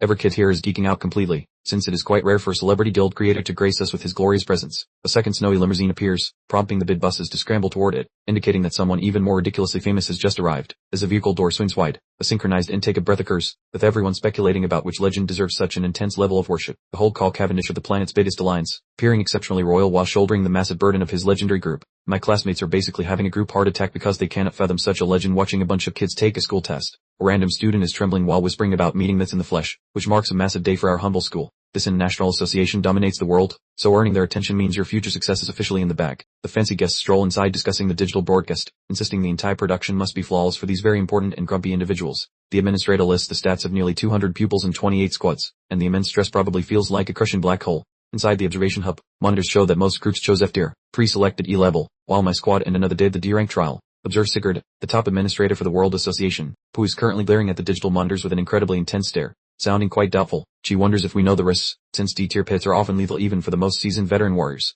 Gumshoe acts nonchalant, pretending the massive hazards are just tiny inconveniences to impress the skeptical high-ranking lady. They're tuning into a live stream of an F-rank dungeon, which is pretty standard fare, showing a student managing to land a head on some silly lizard critter. However, even at the F-rank level, the boss isn't exactly a walk in the park. Enter the colossal, faint salamander. The viewpoint switches to an E-rank dungeon, considerably more dismal and intimidating, where the creatures are on a whole different evolutionary track. A group finds themselves pursued by a monstrous spider with antlers, the students frozen in dread as it looms menacingly. One participant is practically dissolving in sweat, wailing that this whole ordeal is far more dreadful than anticipated, deeming it an insurmountable challenge. Sigurd inquires about any safety protocols, her mind occupied with the potential for student casualties. Gumshoe reassures her, emphasizing their significance as valuable assets, all while adopting his most serious, professorial demeanor. He elaborates that the Imperial Build has operatives stationed at every portal, meticulously observing each student contingent. Top-tier military personnel are glued to the monitors, prepared to instantly extract students to safety if the system flags any impending peril. Students also have the option to opt out.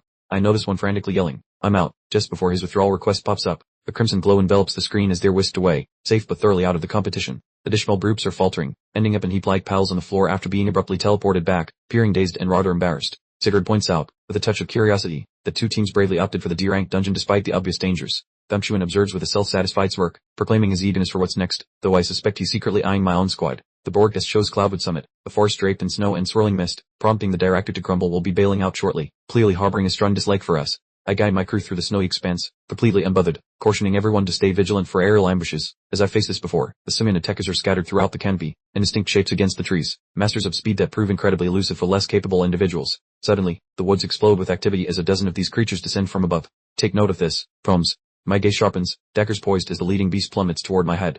Honestly, I'm beyond fear, finding it rather tedious at this point. The agile primates become a white blur of fur and raise sharp claws, swarming us like fighter planes attempting to disrupt our formation. Marlang and the others are flailing, dodging erratically, appearing utterly outmatched and just barely clinging to survival. One of them lies on the ground, gasping, "I didn't die." Utterly stunned he evaded a D-rank foe, likely thinking he's improving. Then, three resonant thuds echo as three of the simian attackers meet their end simultaneously, dispatched before they even registered my movement. Marlon stares in sheer bewilderment, his words failing him as he comprehends the feat I've just accomplished. I stand amidst a crimson splatter, residual yellow sparks still crackling from my equipment, having single-handedly vanquished three D-rank foes while my comrades were still trying to pinpoint the initial assault. Now that's how you carry a squad. See you in the next installment. I'm done playing nice.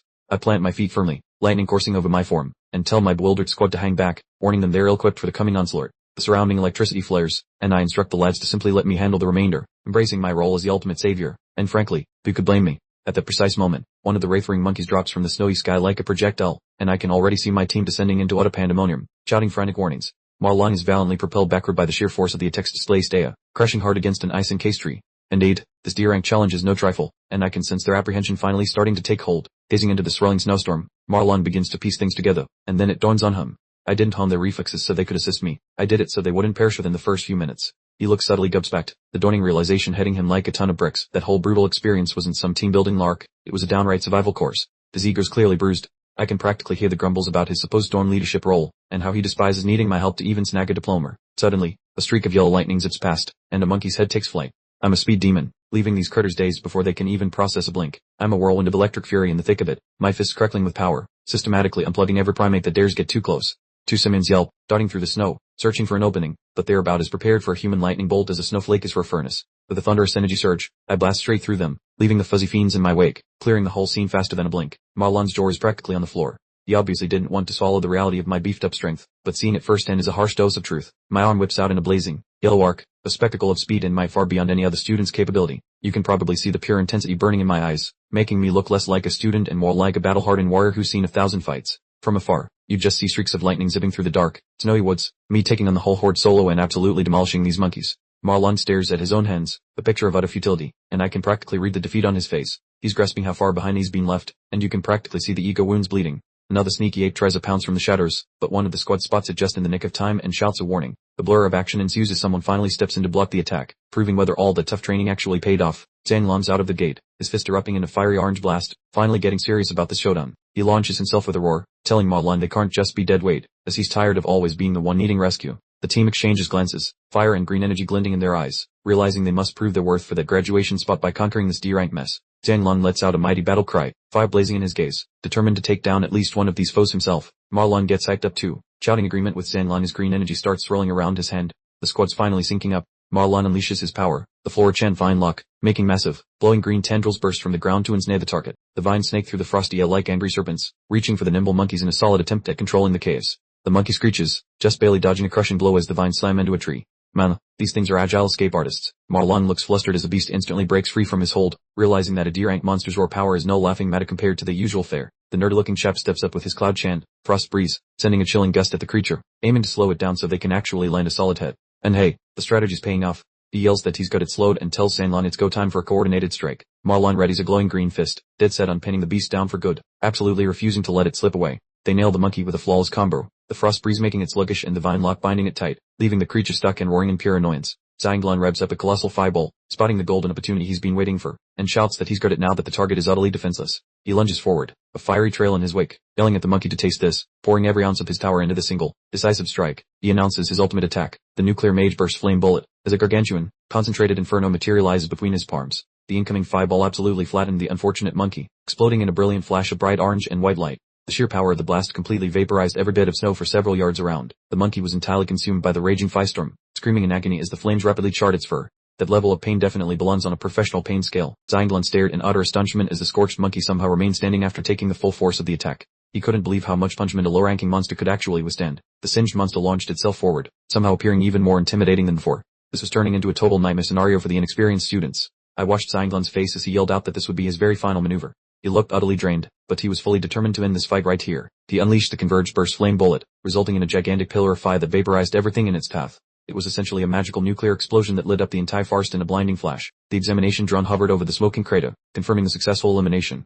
A mechanical voice declared they had successfully killed a ghost bat monkey, confirming the impossible feat. The three teammates immediately collapsed into the snow, gasping for air and absolutely buzzing with adrenaline. They were still processing the fact that this small group had managed to take down a D-rank creature. I observed them from a distance, maintaining my usual placid demeanor. One of the exhausted teammates then shouted toward me, demanding if I had witnessed this supposed effortless triumph. The prize, a ghost bat monkey finger bone, appeared on the ground. The team immediately erupted into a wild celebration as if they had just won a major sports championship. Marlon attempted to act nonchalant, wiping his brow and declaring the fight was easy.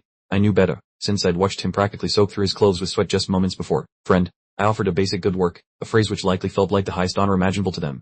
The drone then formally announced that every single monster in the quadrant had been eliminated. Meanwhile, back in the distant observation room, one of the officials was having a full-blown meltdown.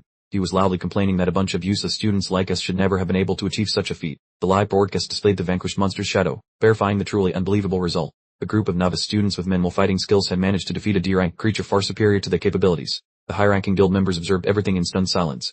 The entire atmosphere in the room had transitioned from dismissive ridicule to genuine, quiet astonishment. Paul Cavendish, the Purple A vice chairman, actually looked quite entertained by the spectacle. He casually mentioned that my individual performance had been quite superb thus far. My profile picture was highlighted with a sharp blue glow as I turned my focus toward the subsequent challenge. I was rapidly solidifying my status as the unexpected protagonist of this whole event. Carl Cavendish then adopted an intensely inquisitive expression, remarking that I resembled someone he once knew a long time ago. It appears he might possess some hidden knowledge concerning my history. Alright, so my current situation is already pretty chaotic, but to truly understand the upcoming events, we need to change focus to another character entirely. This particular story centers on a young man named Arhan, beginning with a flashback where heavy boots echo against a cobblestone street. The voice inquires about the consequences of needing to depart, clearly searching for an escape route. The girl with long black hair continued to walk away without turning around, throwing a sharp, cold question back at him regarding what he would actually do in that situation. The perspective focused closely on her face, revealing completely emotionless eyes.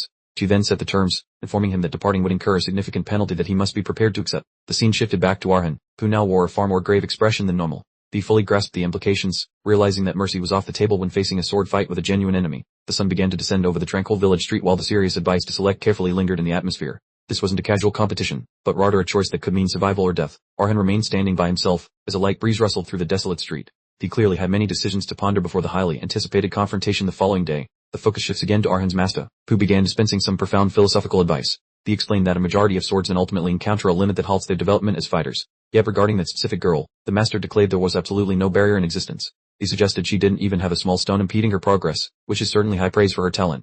This girl is truly exceptional. The visual representation appeared of enormous white wings spreading across the heavens. If she receives even a fraction more opportunity, she will soon achieve an entirely unprecedented level of strength. The wings stretched across the twinkling night sky, signifying her status as a legitimate prodigy. The master was clearly certain that her ability surpassed everyone else by a wide margin. Arhan watched, absorbing the information that his master, a person incredibly rigorous about swordsmanship, rated her so extraordinarily high.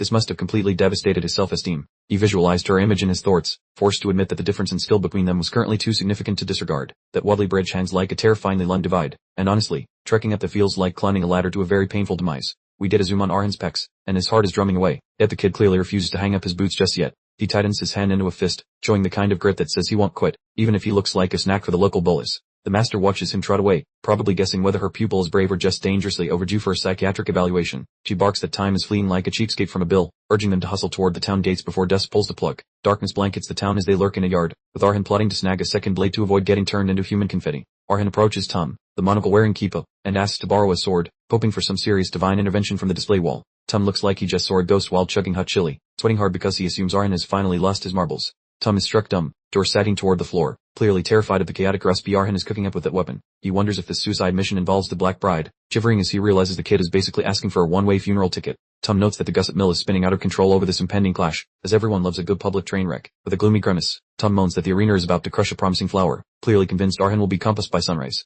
Tom bluntly begs the boy to drop the mash, doing his best to prevent the lead from becoming a permanent stain on the floor. The dark text box pops up to reveal that the Black Bride is a martial arts prodigy, essentially a working cheat code in human skin. She waltzed in from the Eastern lands and aced the Iron Kingdom's academies, proving she is basically a professional nightmare for opponents. She's already a bona fide legend, making her resume look like a list of crimes against anyone foolish enough to fight her. We see a montage of her past victories featuring plenty of carnage, confirming she is an absolute genius at making people stop breathing. Tom admits Arhan has potential, but notes that facing her is like trying to stop a tsunami with a napkin, so good luck with that. He suggests building some muscles and actual experience before surfing that tidal wave, though we know the kid is probably too stubborn to listen. Arhan remains deathly quiet with his eyes veiled in shadow, absorbing the lecture while the air turns thick enough to slice with a knife. He thanks the old man for the lecture but drops a bomb by insisting he will take the fight anyway, showing truly legendary levels of insanity. He confesses his limbs are shaking because the scale of his opponent is genuinely monstrous, offering a rare moment of honest, pan-sweating fear. Still, he argues that ducking a scrap just because he is scared would offend his goddess, so he is picking honor over basic self-preservation. He stands firm, claiming his desperation is the only reason he is here begging for deer, as he is clearly hunting for a fighting chance. He asks to borrow some moxie from the hall, hoping the ghosts of ancient warriors might lend him the mojo for the big brawl. Two glowing blades hang on the wall, looking like fancy antiques that have seen enough gore to fill an Olympic swimming pool. Arhan proposes a grim bargain where he gets the blade if he survives, where Tom can simply loot his cooling corpse if he fails. He vows not to whine if things turn messy, accepting that he is solely responsible for whatever physical trauma he sustains tomorrow. He tells Tom to just refuse if the idea makes him nervous, gracefully offering the old guy an easy way out of this madness. Arhan glances back with a shaky grin, confessing his selfish need for a scrap of courage, and honestly, you have to love his sheer stupidity. Tom is clearly misty-eyed behind his fancy monocle, totally swayed by the honest vibes Arhan is radiating right now. Tom pauses to contemplate, weighing his stuffy rulebook against the burning spirit of the kid standing right there. Beneath the moon, Tom admits the rules strictly forbid this, and he sounds like he is about to crush Arhan's dreams. However, as a guardian of these spirits, he claims he cannot ignore someone who clearly defines the term warrior. With a grin, Tom reaches out to grant the wish, making this a massive victory for Arhan and his legendary loot. Arhan seems stunned, yet Tom insists that helping such a brave soul is his pleasure, officially becoming his #1 cheerleader. Tom is absolutely thrilled, gushing about how long it has been since he encountered a warrior of such high caliber. The old man is a blubbering mess, admitting his feelings are leaking, which makes for a truly suggy, heartwarming bonding session. Arhan bows low, expressing his sincere thanks to Tom, solidifying a connection that feels stronger than a titanium alloy. Hold on, the master is lurking in the shadows, clearly having played the role of an uninvited fly on the wall. The master muses that Arhan excels at this charade more than actual swordsmanship, which is a fairly backhanded compliment. He claims Arhan would be a theater star, basically accusing him of acting his way through this heartfelt moment instead of being genuine. Crouched before the blades, Arhan assumes the requirements are satisfied, leaving just one final hurdle before the main event. He must absorb the energy of the legendary weapon, which is vibrating with a sinister purple glow that looks quite hazardous. Sunrise hits the grand arena, signaling that the pine-sized fighter has arrived to take on the massive challenge ahead. The audience is losing their minds, howling for the clash between the small combatant and the lethal Black Bride. The panoramic view reveals a stadium jammed with thousands, piloting the immense pressure as the promotion match finally commences. A zoomed-in frame shows an eyeball darting behind a narrow crevice, observing the arena with a predatory sense of focus. Is the Black Bride buffing her steel, openly mocking the little gladiator as if he were merely a speck of dust? She wonders aloud if they expect her to squash a novice, clearly viewing the contest as a pathetic waste of time. The Emerald Tade Lucky bows, addressing her as Lady Black Bride, maintaining a disturbingly bubbly tone for such a grim discussion. The aide suggests dismemberment to spice up the show for the bloodthirsty crowd, proving that the organizers are absolute garbage humans. The Black Bride snaps back, refusing to be reduced to a sideshow performer, as even assassins have a line they will not cross. She shoots a lethal glare at the assistant, clearly disgusted by the suggestion and vibrating with a cold, refined rage. The minion frantically backpedals, acknowledging the gross request while dangling a shiny incentive to sweeten the morbid deal. She unveils a rare treasure stored just for the bride, which is a blatant bribe that definitely catches her undivided attention. It is the legendary Eastern Dragon Sword, a mincing obsidian blade that leaves the Black Bride visibly shaken to her core. The assistant mentions the blade's immense historical value to Eastern fighters, masterfully exploiting the secret history of the lady. She recognizes why the bride pursues this path, leaving the girl staring at the floor, conflicted by the tempting display. The assistant reads her hesitation as consent and smirks wickedly, knowing Arhan is working directly into a deadly trap. The commentator roars for a stellar duel as the floodlights ignite the stage, signaling that the ultimate showdown has finally arrived. The Black Bride thinks she received a deal she could not decline, opting to show mercy like a human rather than a killer. She emerges to find Arhan waiting, a tiny figure against the massive stadium, yet he remains planted firmly on his feet. Arhan drags his boots across the gritty arena floor, approaching the center while his heart pounds like a trapped bird. Wearing her signature shrouded armor, the Black Bride glides forward, resembling a haunting specter emerging from a bad dream. She pauses to address him, teasing his arrival and calling him a tiny tyke, though she respects his nerve before likely crushing him. Arhan completes her thought while unsheathing his weapon, rebranding himself as Gladiator with way more swagger than he possessed yesterday, gripping the handle of his legendary steel. He warns that he gave her fair warning, proving this kid is finished playing games. As the blade slides out, sunlight reflects off the metal, and he tells her that the coming chaos rests entirely on her shoulders. The Black Bride blinks in surprise as the atmosphere shifts abruptly, sensing that Arhan is about to unveil a nasty trick. A massive wave of crimson energy bursts from Arhan, shooting toward the heavens and causing the very foundation of the arena to tremble. Peering upward, the Black Bride feels her veil dense in the gill, baffled that a complete novice could muster such raw intensity. She catches a metallic scent of gore within that red haze, a suffocating and grim sensation that blankets the entire fighting bowl. She watches the shadow of Arhan standing inside the scarlet mist, questioning if such demonic power truly belongs to that mere boy. Part of Arhan's face sits in darkness while one iris glows with a sharp azure spark, signaling he is ready for total violence. A focused lens zooms on the Black Bride's eye as she turns professional, declaring her allegiance to the local free city folk. Her final silhouette appears as she claims to be a person of consequence, who stained her palms with crimson to secure her liberty, making this duel destined for the history books of legend. Now shifting back to my own disaster, the drone feed captures eerie giggling echoing from the void near massive jagged ice cliffs. The camera zooms out to display a skyscraper-sized skeletal hard draped in ropes, making Marlon look like a panicked little ant. Marlon breaks into a cold sweat recalling that creature from his research, identifying it as a sadistic cloud elemental mage. The title Frostbound Lich King appears, and Marlon realizes the giant icy blast was just a cleverly baited setup for him. Tiny icicles click against the frozen floor as Marlon attempts to flee, terrified that soloing a Sirang beast is pure suicide. Marlon sprints across the frozen peaks with his boots clicking, knowing he must locate my position quickly to avoid becoming lunch. Without warning, a sharp spike of ice impales a leg, showering the powder in blood.